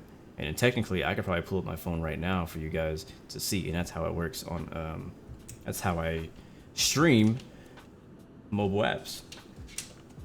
So again, that's a little tip for you guys. But yeah, I don't know. I knew a lot of you guys are gonna be, not impressed by it. Most of the stuff they mentioned in the Apple event, I wasn't like, blown away by. Obviously they're updating and upgrading everything. Everything is continuing to get better. But it's just, I think a lot of the stuff is more technical and it's not flashy. It's not like a lot of flashy stuff happening. And you may disagree with me, and I'm okay with that. But I'm Team Apple for life, for sure. And I definitely like what they're doing. And I personally do want the 11 Max, but I don't need it. The truth is I don't need it. Honestly, if I get a new Apple product, it needs to be an iPad, not a new phone. But I did see, cause once I saw the price, I was like, oh no, can't do that to me. Like they do this whole long presentation about the freaking iPhone 11, and then they're like, hey, but this is this iPhone 11 Max. I'm like, oh, come on, who? We're speeding. Like, who would even want? Who would want the iPhone 11, the regular one, when there's an iPhone Max, 11 Max Pro?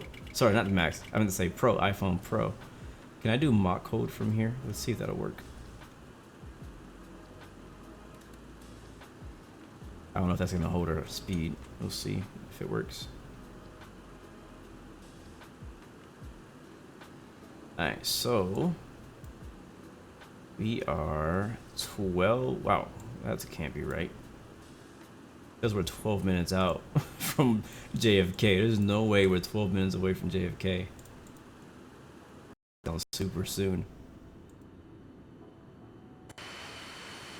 But I'm interested to see, though, with all the upgrades to iPhone 11 and all that. We're getting some loading in the distance. Ooh-wee. I'm really interested to see like what that does for mobile gaming. With the phones getting better, what else can they do with mobile gaming? The games they showed at the event were very unimpressive. Very, very unimpressive. Oh wow, that lag is bad. I hope it doesn't crash. Please don't crash. It's probably New York City loading, because we have a ton of scenery we're flying into over in New York scenery, so it could be that. I wouldn't be surprised. I agree, Benjamin Jr. What they did with the A13, the A13 Bionic chip is pretty incredible. I agree. More GPU, more CPU than any phone out there, no matter what Android says.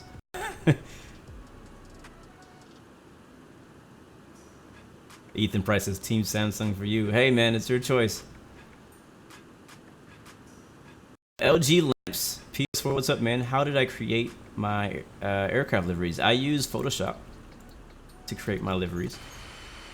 Basically, usually I just pull in the paint kit or an old livery, the white blank livery, and I just draw on top of it inside of Photoshop. That's the way I do it. I've been thinking about maybe doing a stream one day of me of doing that process. It'll be pretty boring, honestly. But there may be some people out there who may be interested in it. There's a lot of stuff that I've thought about doing for live streams, and I'm like, man, I just don't know if anybody would be interested, or it would be boring. It would definitely be boring.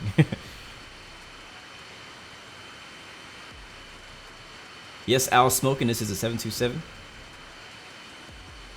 Have I ever had an Android phone? One time I had an Android phone. Matter of fact, my first phone, no, let's see. No, my first phone was something else. It was a flip phone. But my first like smart-ish phone, smart-ish is why I say smart-ish. It wasn't that smart. My first smart-ish phone was an Android. I don't know which one it was because it's a long time ago. It was like, let's see, well, my first iPhone was an iPhone 7. So whatever was out back then, that's what I probably had. And I hated it. I really did. I really hated it. It wasn't the fact that it was an Android platform. It's just the phone itself was so laggy. It crashed randomly. It overheated. I mean, everything that goes wrong with phones happened to this phone. And after that, I was like, I don't want another Samsung. or an Android phone. So I went and got an Apple iPhone, which was the iPhone 7 at the time, 7 Plus. Actually, no, lying. Sorry, iPhone 5 was my first iPhone. The 5, not the 5S, just the regular 5. That was my first ever iPhone, and probably still to this day one of the best, most reliable iPhones ever created. That thing lasted forever. And that was my first iPhone. So whatever Android was out back then on Samsung before the iPhone 5, that is what I had. Because iPhone 5 was my first iPhone. So before that I had one Android phone. And then before that, I don't know what I had. It was something that wasn't smart. It was, you know. I mean, you guys probably weren't even alive in that time period.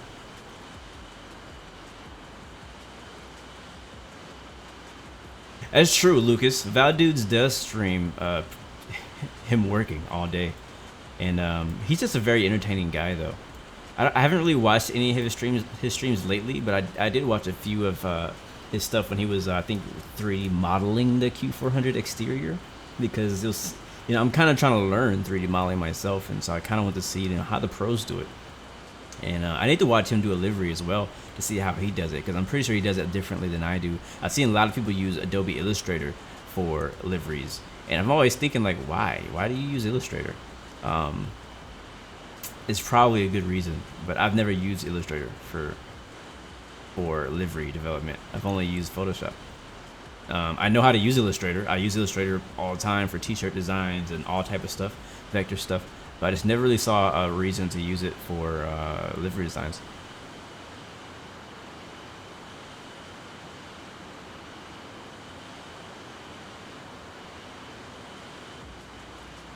Funny thing is, my wife, when we got together, when we were dating all the way up until we got married, she has always been an Android fan. It's funny because as long as I have known her, she's had an iPhone. But the reason she had an iPhone was not because she wanted an iPhone, is because I think her aunt or somebody bought her an iPhone. Why are we descending?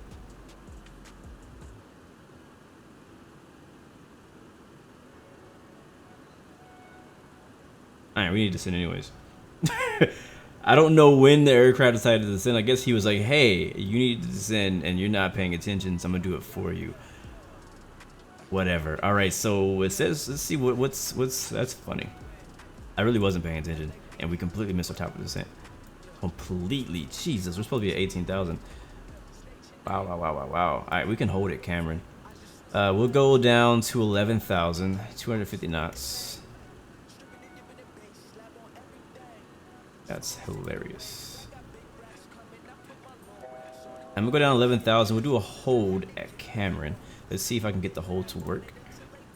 I wanna hold. I think I gotta click on it first, don't I? Cameron. Hold. I don't wanna hold it Chant. Oh, here. No? I haven't. Yeah, I want a new hold. There we go. No? Yes. Cameron.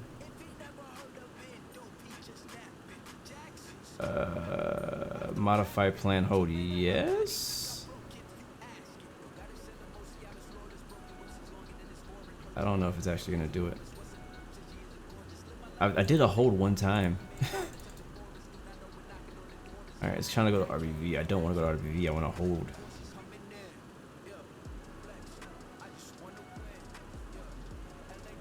E not active.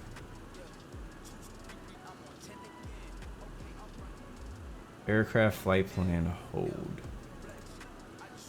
Whatever. All right, we're just gonna circle on our own. We'll do right turns. I'll go back into heading mode and check over here. All right, so it says heading 221. Do that.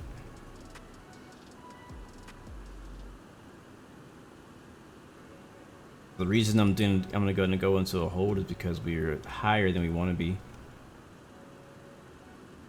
Pushing to heading select. Yeah, we didn't have a freaking altitude selected, so this plane was descending for some unknown reason. Altitude select. We're over speeding. Go into IAS hold. And I want to go about 250 knots.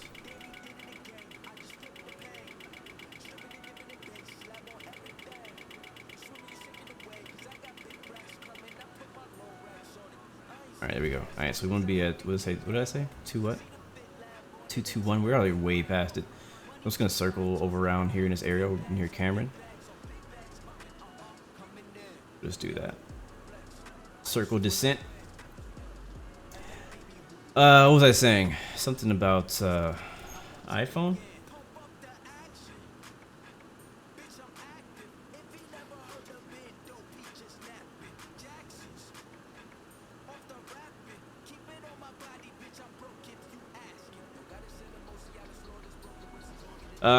The whole MacBook comparison. So again, I'm fully Apple, right? I'm all team Apple, but I do have a Windows PC.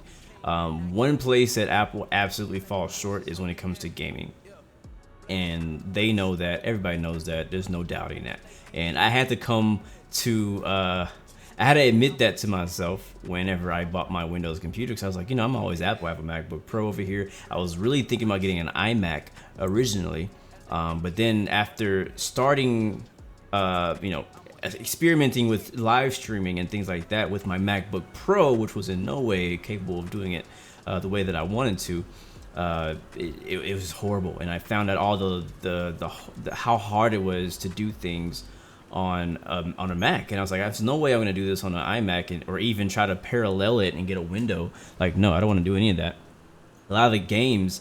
Some games are Windows only. For example, iRacing. Actually, I think iRacing is now available on Mac again, but for a while, iRacing wasn't available on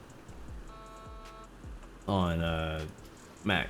But so anyways, just Windows is a better choice when it comes to gaming. Like, if gaming is what you want to do, like if that's what you're gonna use your computer for, and like literally like one of the only things you're gonna use it for, Windows is definitely the best way to go. The best thing that Mac is like you said, productivity creation. When it comes to, like, if you produce music, I recommend a Mac.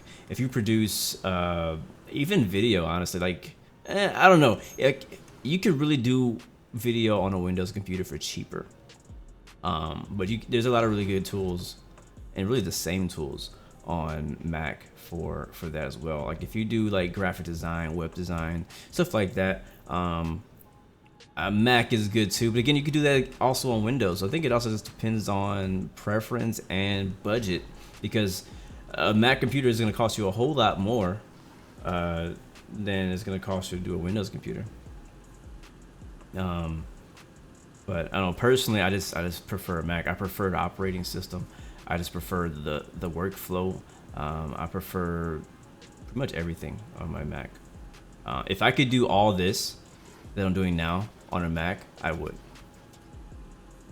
Matter of fact, I'm actually, as well as I said, I was thinking about getting an iPad, like iPad Pro preferably. I want to get a new MacBook Pro, because my MacBook Pro is from 2012 and is crap. That's all I can say. This thing is old. It can't do nothing no more. It's an old man right now, and it struggles to do the simplest things, but it's just so freaking old, and it freezes. It's pretty darn horrible. Let's go into vertical speed mode instead of IES, and I wish I could see at the same time. What's our vertical speed set to right now? Go to climb.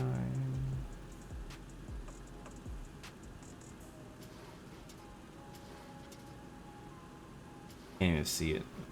I hate how this is positioned. This is it right here, and I don't even see where our vertical speed is set to. One thing we also forgot to do, I just noticed, is we forgot to go into transmit and receive. That's why it says no TCAS.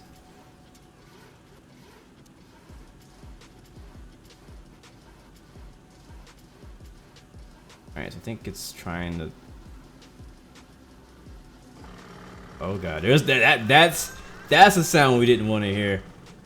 Ooh, that's stall warning. it happened. Alright, we'll forget vertical speed mode. We're just not gonna use it. We'll continue our hold. Actually, we can go back to the right now. Bristol, Macs do run X-Plane 11. I just don't think they run it well. You have to have a really expensive MacBook Pro or iMac to run X-Plane 11 smoothly. Because I for the majority, like probably for the first half of my X-Plane life, I was running it on a MacBook Pro and it was horrible. But it also, I only had 8 gigabytes of RAM. Wait, was it 8 or 4? I think it was 4 gigabytes of RAM. And you know how MacBook Pro does. I'm gonna get my speed back up and we'll just kind of maybe hit the autopilot back on. Here we go. And we'll fly back in this direction. We'll hold 9,000, that's fine. In the heading mode.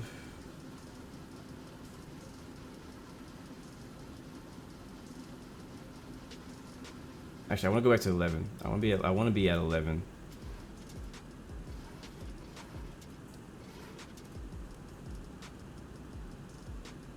Go IS. Altitude selects. Jesus, what are you doing, plane? You just lost 2,000 feet while I was looking away.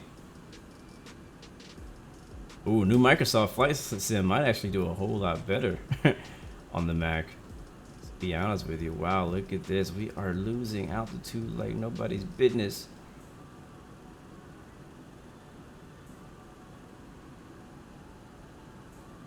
All right, now we're climbing. All right, let's go direct back to Cameron, or we can go direct to RPV.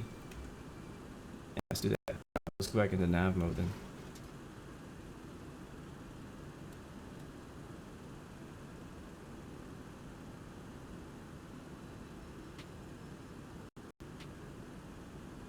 That's horrible. I'm trying not to let what it looked like, right? It looked like we just got hijacked. Like, why are we losing 2,000 feet? Horrible, horrible, horrible. What up, Adam? Edits, good to see you, man.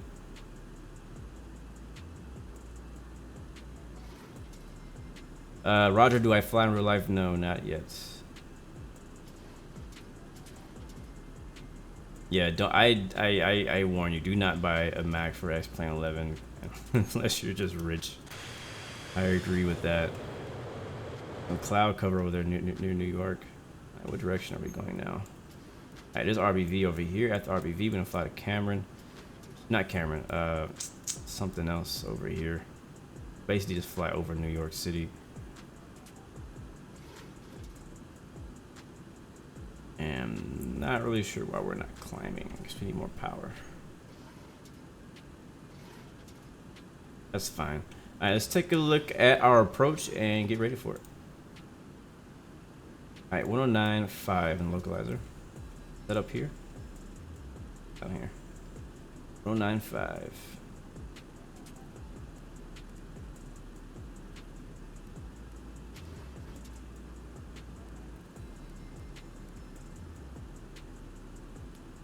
Got it. And the final approach altitude will need to be shoot, 3,000. So we can go down to 5. And if we can just stay at 7, I'll do altitude hold. Or we can change this to 7,000. There we go.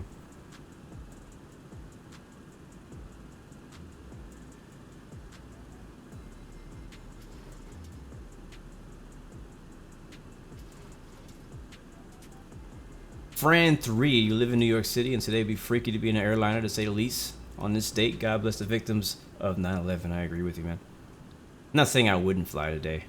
I would. I'd fly today. But, yeah, it would be kind of freaky. Oh, those are still out. Ooh, lag. Alright, so we can maintain 7,000 feet and 250 knots. There's no auto throttle in this aircraft, so I have to manually manage my throttle input, and that's probably why we got into a stall earlier. As for below 10,000 feet, I will turn the land lights on and the logo light. Do I fly the DC-10? DC-10. No, I don't. I don't fly DC-10. I would like to. Hopefully when MD-11 comes out, the DC-10 will come with it.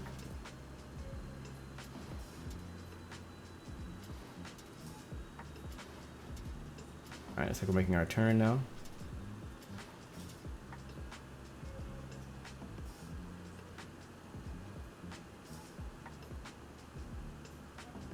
Alright, so next we want to be at the next waypoint at 3,000. And I'm going to attempt the vertical speed mode again. We're already in technically. Altitude select. Getting a bit bumpy. Get into New York. I think what I did was I set I set it too high. I descend. I thought there was supposed to be some sort of thing here, but I don't see anything.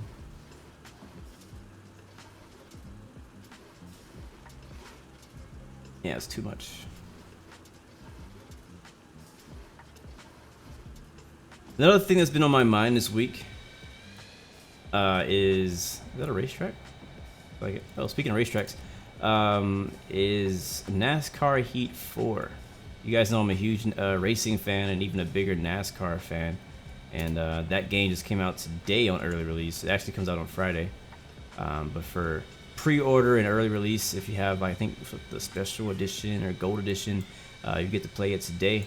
And I was honestly upset because I was trying to play it, but I guess they hate PC users because you can't pre-order it on PC, which really freaking sucks. I was very upset about that. So we will be playing that today if I had my hands on it, but I don't, so I have to wait till Friday. But the schedule for the rest of the week is looking like tomorrow we'll probably do 2 iRacing streams. Actually, if I can fit them in, we'll do 2 iRacing streams. My first stream will be I'm gonna try to start a new season of GT racing, like GT class racing, like sports cars, on iRacing. Probably racing the Ferrari 488 GT3 at in Barcelona, Spain, and then later in the day we'll continue our NASCAR series on iRacing at Las Vegas. So that'll be a lot of fun.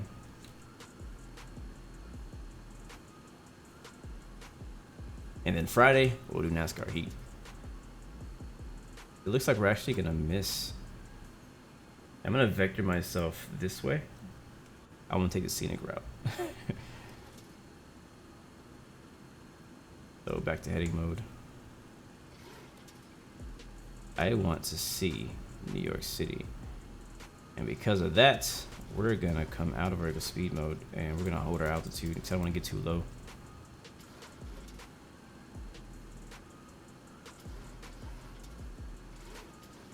Matter of fact, we'll hold 5,000 over the downtown Manhattan.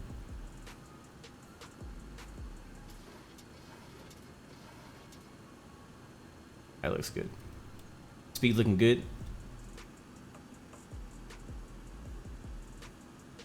You have a DC-10 but haven't flown it yet? Who made a DC-10? What DC-10 are you flying? What add-on are you using to fly DC-10?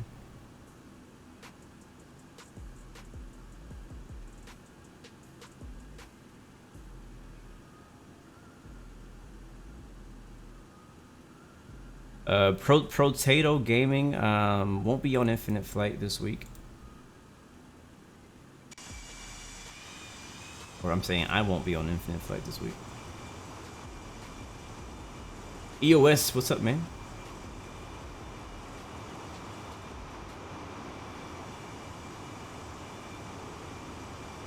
Looking for Manhattan.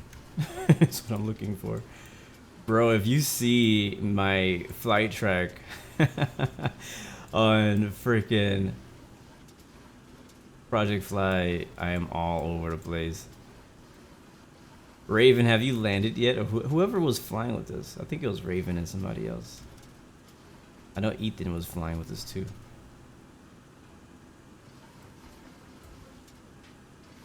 Jar Design A320 versus the Aerosoft A320. The Aerosoft has an A320? I didn't know they had an A320.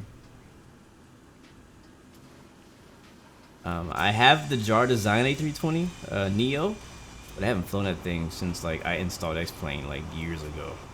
I don't even have it in my library anymore. But I heard they got an update. It's probably a lot better than it used to be. But I don't know anything about it now.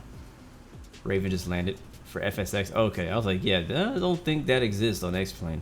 I'm like, I don't think there's a, I mean, I'm pretty sure I would know if Aerosoft had an A320 on X-Plane 11. I'm trying to hold about 250 knots, that's my goal. And you can see the yoke is all over the place, trying to hold through this turbulence over in New York City. The A320 that I fly on X-Plane right now is a flight factor A320. Try the Canarsie approach. The JFK if the wind is right. The wind is, we're landing 22 right. I don't know if that is, I don't know which runway that would put us on. The one you're mentioning. I think our arrival was a Cameron 4. Look at those clouds, they look good. Clouds mixed with that ortho down there.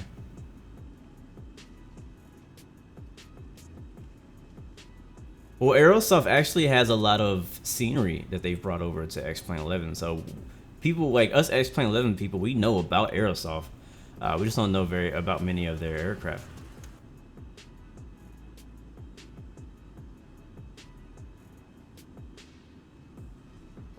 But I know that Aerosoft has a lot of real estate in FSX and P3D. Alright, how are we looking? Should we turn yet? No, we gotta keep going north. We should fly over Newark, New Jersey, which I'm wearing their shirt.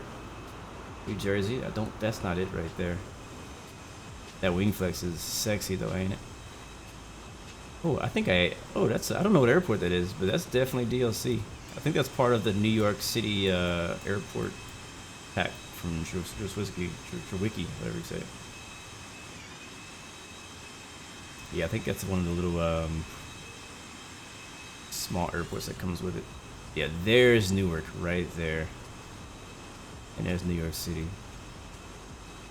There's Newark. There's all the ships in the docking area. You see whenever you land into Newark, you always see that. Plus, you see the if you're sitting on the right side, you always see the ships, and behind that, you'll see downtown New York. There's Manhattan over there, so we're gonna try to fly over it. It looks like it may be under the clouds. I'm gonna probably fly just to the north of it. Again, there's no ATC today, so we can kind of venture out as far as we like. Taking the scenic route. I don't know. Earlier I did mention maybe flying over. I don't think we're gonna do that.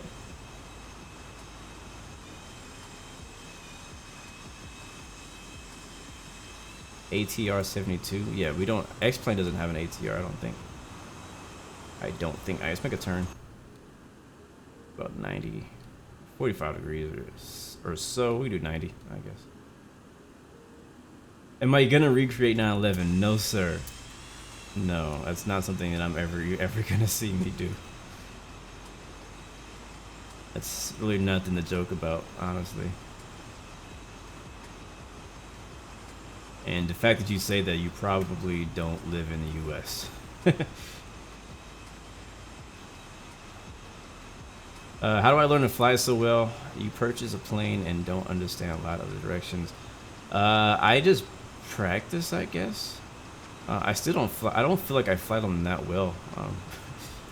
Because like with me, I fly a lot of different planes. Like every time you see me on X-Plane, I'm flying something different. So I don't spend like a ton of hours just flying one plane over and over and over. There's a Statue of Liberty. Probably can't see that on the stream because it's so small. Right there ahead of the center tip. But I try to do my best. I just fly very often, everything. And like this aircraft, I flew this one like just maybe a week ago. And that's why I'm a little bit familiar. There's actually JFK over there in the distance. So from this spot, you should be able to see Newark behind us. It's under the clouds. Newark is over there. Turn. JFK is way over there, and then there's LaGuardia. And then there's Manhattan. And there is a Statue of Liberty behind those clouds. There it is. So we'll do a direct fly right over it. Over Manhattan. And then from there, we'll move on and intercept. And don't worry, on this aircraft we have extra protection to make sure nobody tries to do anything stupid. In case somebody tries anything. Blue Arrow Force is on board. The Canarsie approaches runway 13. Alright, good to know.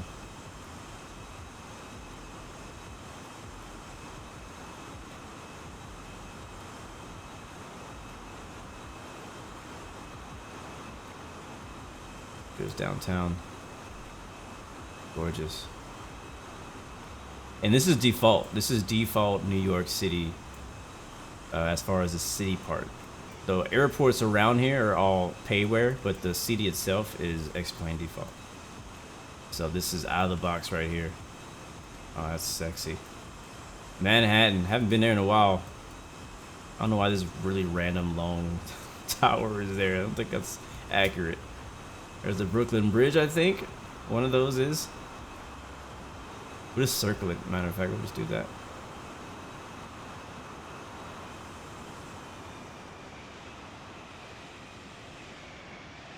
And I have my objects turned down, I think, to high or medium, so we're not seeing all of the buildings that we could possibly be seeing.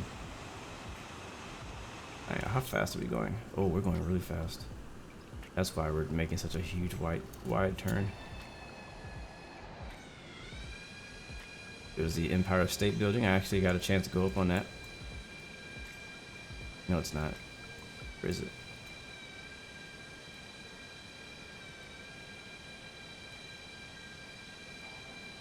Drzewicki also has a New York City XP. I don't have that.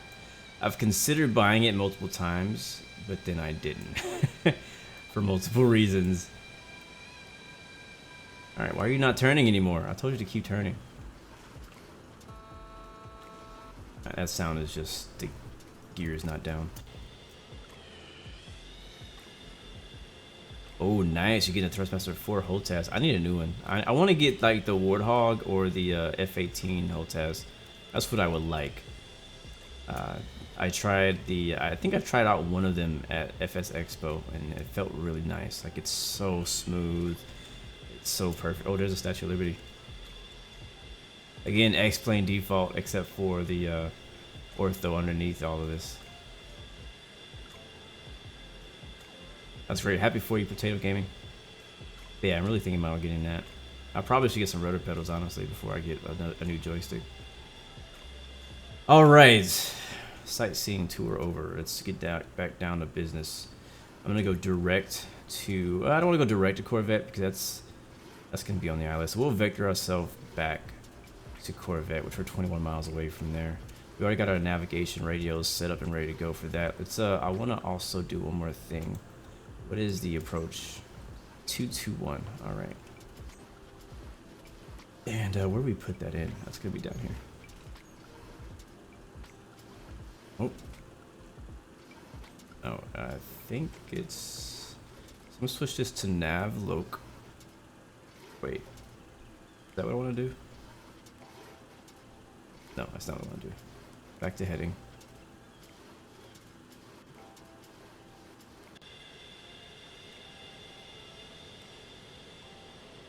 There's JFK way off in the distance. Way over there. Raven, I always take so long on my flights. You land like a half hour before I even get there. Yeah, Fran, we're actually we're gonna take the planned approach. I don't know much about the Canarsie approach, runway 13. So we're just gonna go ahead and do the runway 22 right approach, ILS. Need some power before we stall. Thank you, Gaming TV HD, for the follow. Welcome to the Blue Arrow family. I'm also gonna cheat and get the weather from xenviro 3011 230. Oh, we do have some gust. Sounds good.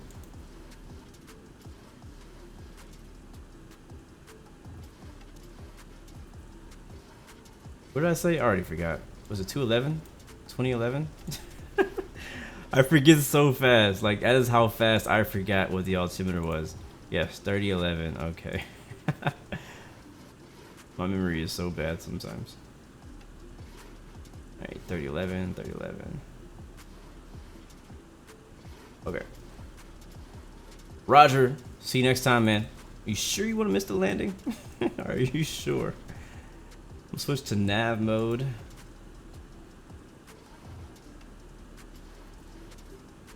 And airport's off our right. Here we are. Let's make a right turn, 9 degrees, for a very long base leg, runway 22. To right. Alright, checking overhead. Landing lights are down. And the lights coming on. And I usually turn the runway turn off lights because I always forget to turn them on when I land, so I just turn them on now.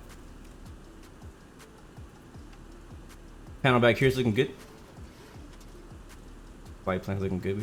We could go direct to the Corvette if we want, but I'm not gonna do that right now. I do want to descend to 3,000 though.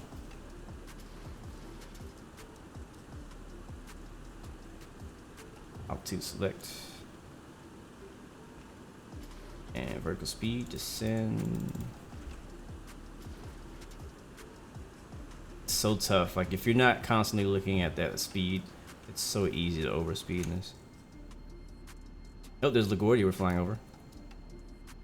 You'll see it once the wing passes.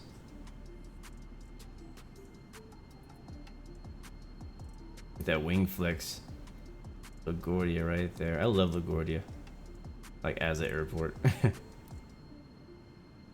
Such a cool approach and takeoff.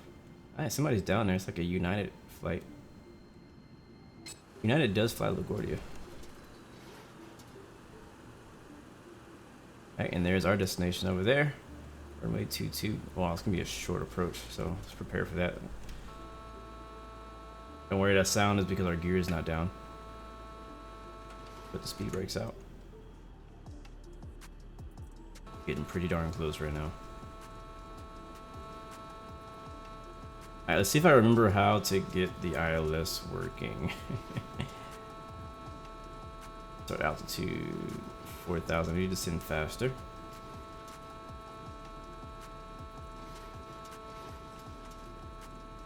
Alright, there's 250 knots. We're right above the clouds. Oh wow. Alright, let's turn. Let's go left. Let's go left because we need some more time. We're gonna extend our downwind. Yeah, if you look there, we're definitely not gonna make it. Kind of turn late as well.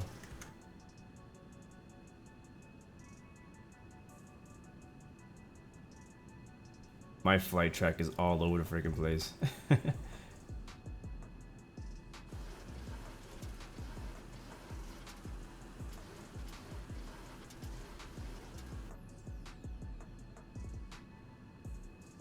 I love flying through. The reason I like xmViro so much is because the flying through cloud effect is so good. It still has bugs. Again, I always say like it's not a finished product.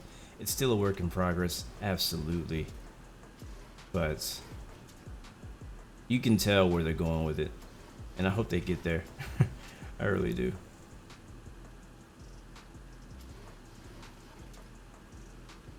Alright, so we're gonna look for Corvette. I'm just gonna keep flying this way. We're leveling off now here at 3,000.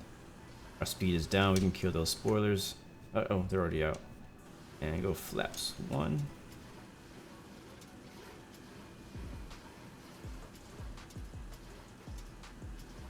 See when I look away, my head tracking also goes.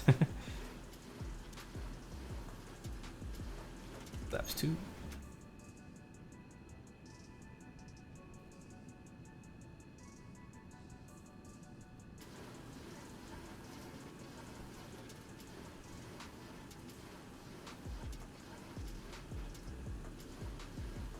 Yep, I agree, Lucas. There is no perfect weather engine currently. You just gotta pick one and live with its limitations. So, personally, xEnviro is, well, it depends, but I'm really torn between xEnviro and Ultra Weather. Like, I usually bounce between those two. Alright, I'm gonna go direct to Corvette now, because it's behind us. If it'll let us. It won't let us. Well, forget you then. I'm gonna go direct to Mater. No, I'm not gonna do that either. I'm just gonna use heading mode and turn myself around.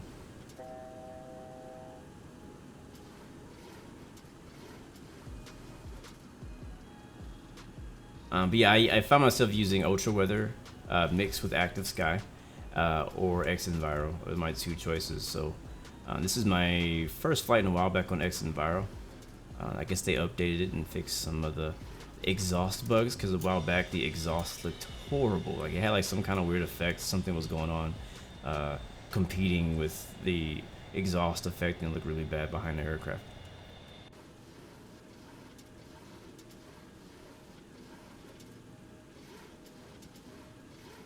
Well, the thing about Ultra Weather is that, and we're getting way too slow. We're gonna stall. The thing about Ultra Weather is, by itself, it only just looks pretty sometimes, right? But what you need, matter of fact, yeah, what you need is you need to have an external weather engine, like what's it called? Like Active Sky, or what's the other one that's really good? Dang, I forgot the name of it. But yeah, like you need weather to be injected into Ultra Weather for the clouds to show up where you want them to show up. But if not, it's just gonna basically take X-Plane 11's default weather and do that. All right, so let's see if we can get on it. So I have my radios programmed. My CRS is not programmed, but it shouldn't be necessary just yet. I'm gonna go into navloc.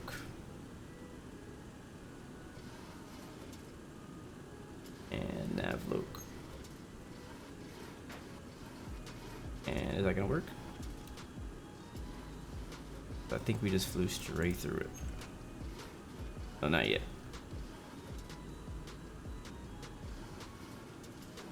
CRS. Okay, that'll change. CRS is, what did I say? 221.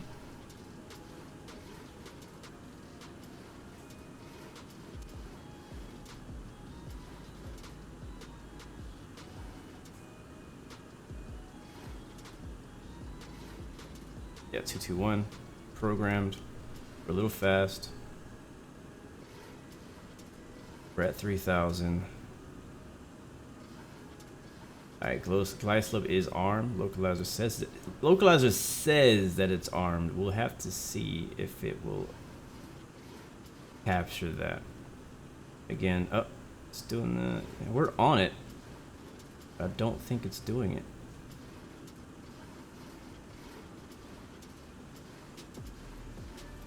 Auto glide slope, is that what I want?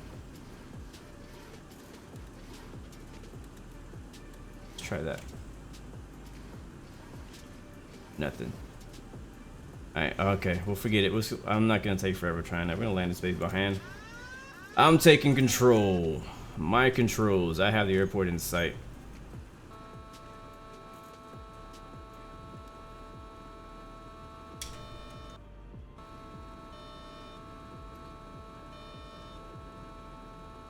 Go ahead and ignore that.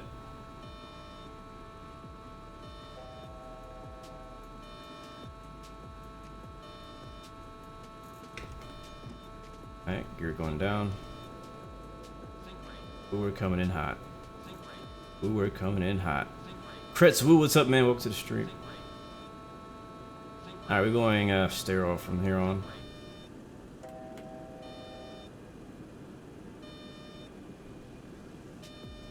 Alright, speed is getting back in order. Sorry I can't see that one. I'm kind of not looking at the screen, but thank you for the subscription or follow. Welcome to the Blue Arrow family. Alright, applying some more flaps, giving it some more power.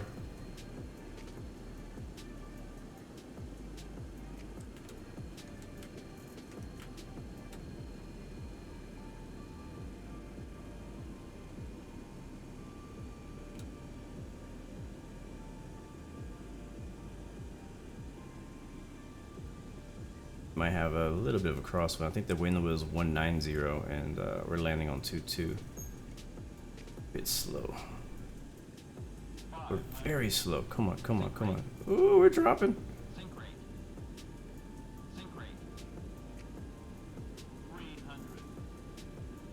Too much. All right. We got this. Got this. Massive float.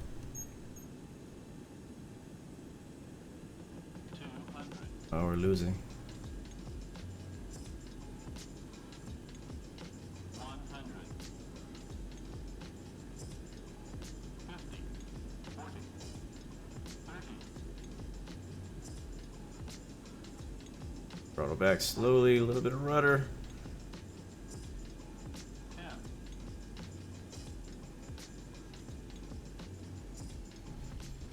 We're down. A little bit way off in the center line, but we are home safe. Hey, you can't win them all.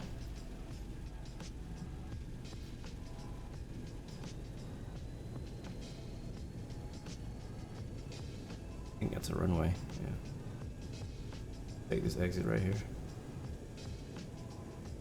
Yeah, it was pretty. It seemed pretty soft from my view, but I just hate that we were so far away, far off of the center line. That really bugged me.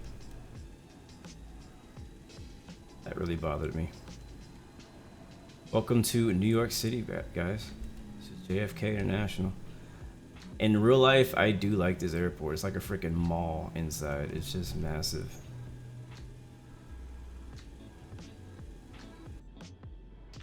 All right, flaps up. Crossing this other runway here. I guess we'll go park next to the crew. Yeah, the approach was just trash. We made the best of a trash approach, I think. Well, I wouldn't say the best. It could have been better. I was having trouble managing speed on my approach. I kept dropping below like 130, which is way low, way too low.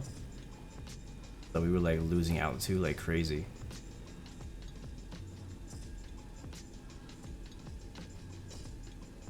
And then I think the reason the aircraft started to like lean to the side is because I was applying a rudder, and I was encountering with the yoke. All right, landing lights off. Taxi lights on. Strobe lights off. And wing lights off as well. Ooh. Do I participate in the cross the pond? Usually no. I actually have always wanted to. I really have. I've always wanted to participate in the cross the pond events that they do on VATSIM. Should we? I don't see anybody out here. We'll just park this over here. The cross the pond is just, I don't know, they're such a long flight. I mean, I know it's only, depending on which way you're going, it's only maybe 3 or 4 hours, but I don't always have 3 or 4 hours to give to long haul type flights. Actually, it's like more like 4 or 6 hours, isn't it? I think we went the wrong way. Can I make a left anywhere over here? Yeah.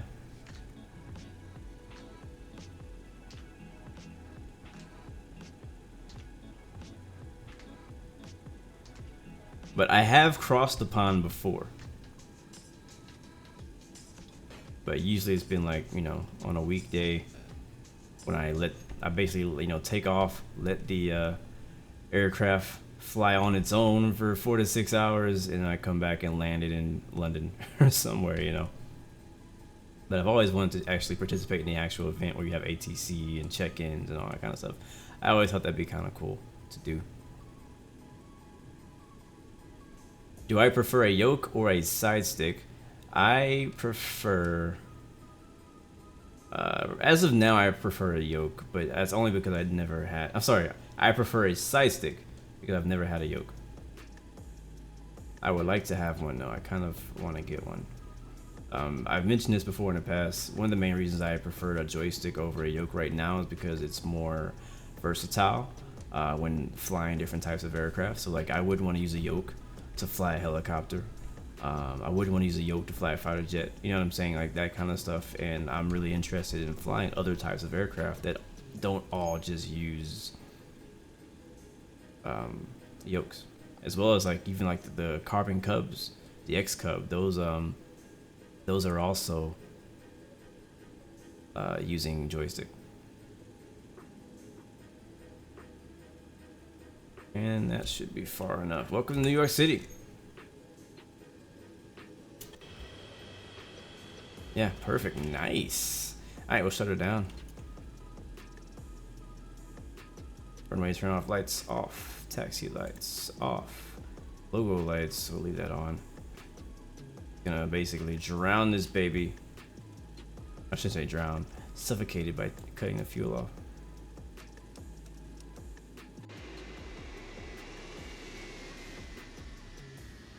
Bro, this was a beautiful flight. This really was a beautiful flight.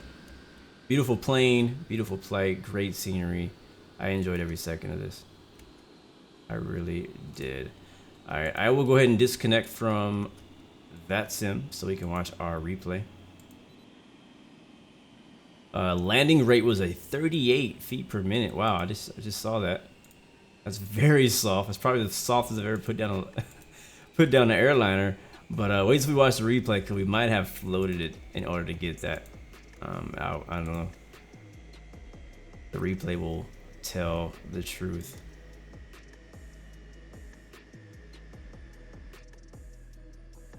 Alright, she's off. Alright, all my tracking devices have filed their PIREPs. Let's rewind. Far, way too far. Alright, here we go.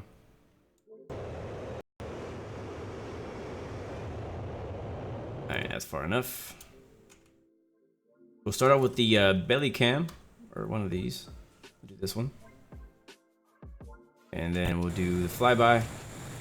And then we'll do a wing view.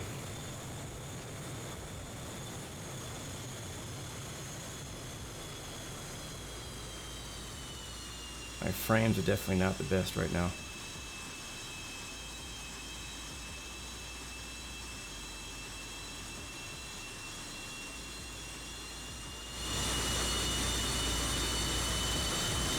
Peace, Raven. Thanks for flying with me, man.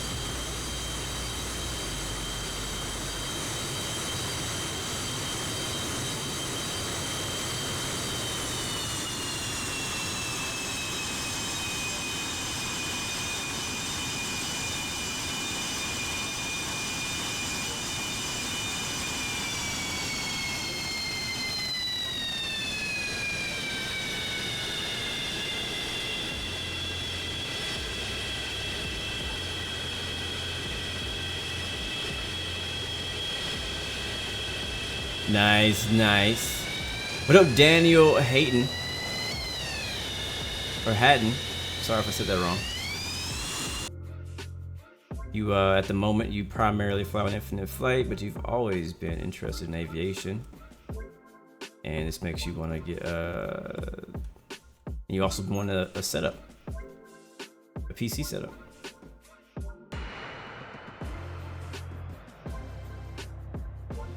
I always tell people, man, infinite flight is a great source to fly on mobile if you don't have a PC setup. And a lot of people ask me, because I'm on X-Plane 11, you know, they're always asking me like, why, like, what's the point of flying infinite flight when you have X-Plane 11?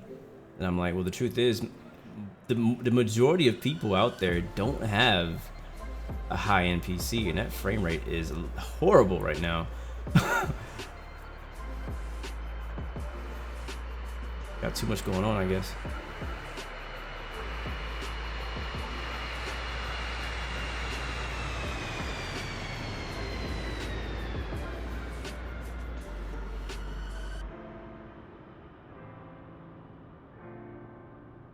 I don't know if there's a reverser animation. I know that the there it is. I know this is supposed to come out.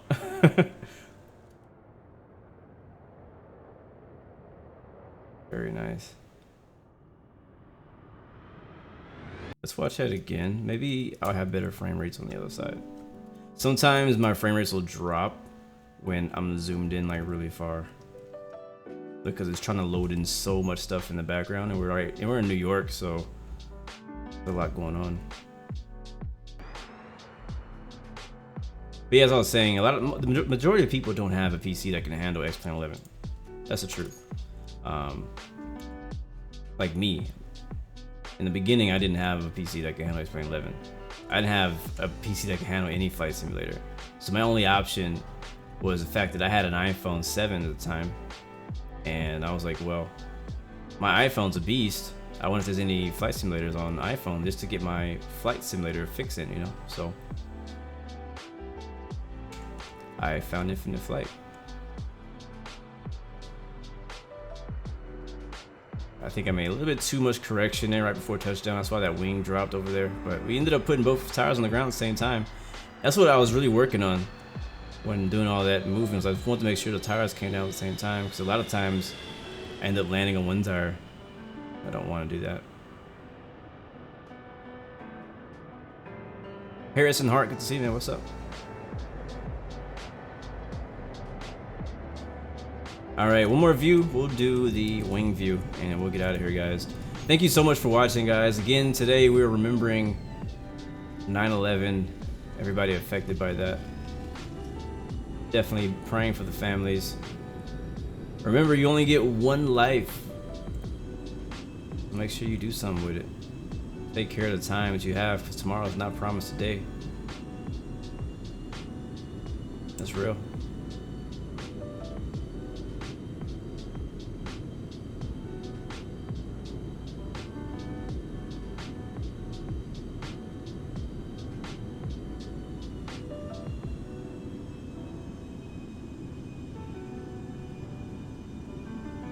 Getting closer and closer to that line on the right. I think something that would probably help me with my airliner landings is landing an airliner on like skinny runways. You know what I'm saying? Where it calls for more precise landing. So like I know that I can't land too far away from the center line, or I will not land at all. You know what I mean? And just practice in general, you know. But again, I've been flying helicopters lately. In tiny general aviation planes. I think the biggest plane I flew in the last 24 hours was a B1900 and for FS economy. So yeah, there's that. But guys, you are amazing. Go in chat right now. I'll give you a shout out if I see your name. Al Smoking, what's up, man? Thank you so much for watching today. Detective Doge, Harrison Hart, who else do we have in here? Daniel Hayden, thank you as well for watching, my good man. Raven, thank you again.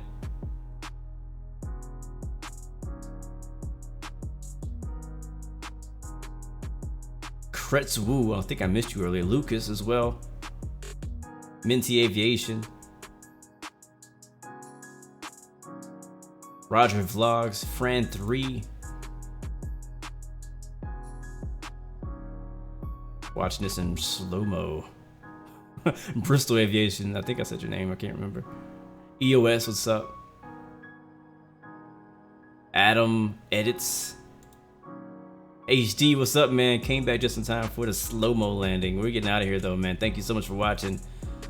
Until next time, we got 3 choices. Give up, give in, and give it all you got. Tomorrow we'll be racing. Matter of fact, the rest of the week we'll be racing. So we probably won't have another flight until next week. 3 choices. Give up, give in, give it all you got. Wow, that landing, like from this view, it looks really bad. Give up, give in, give it all you got. Peace, love, and God bless. We'll see you guys next time in the next video. Jersey, we out.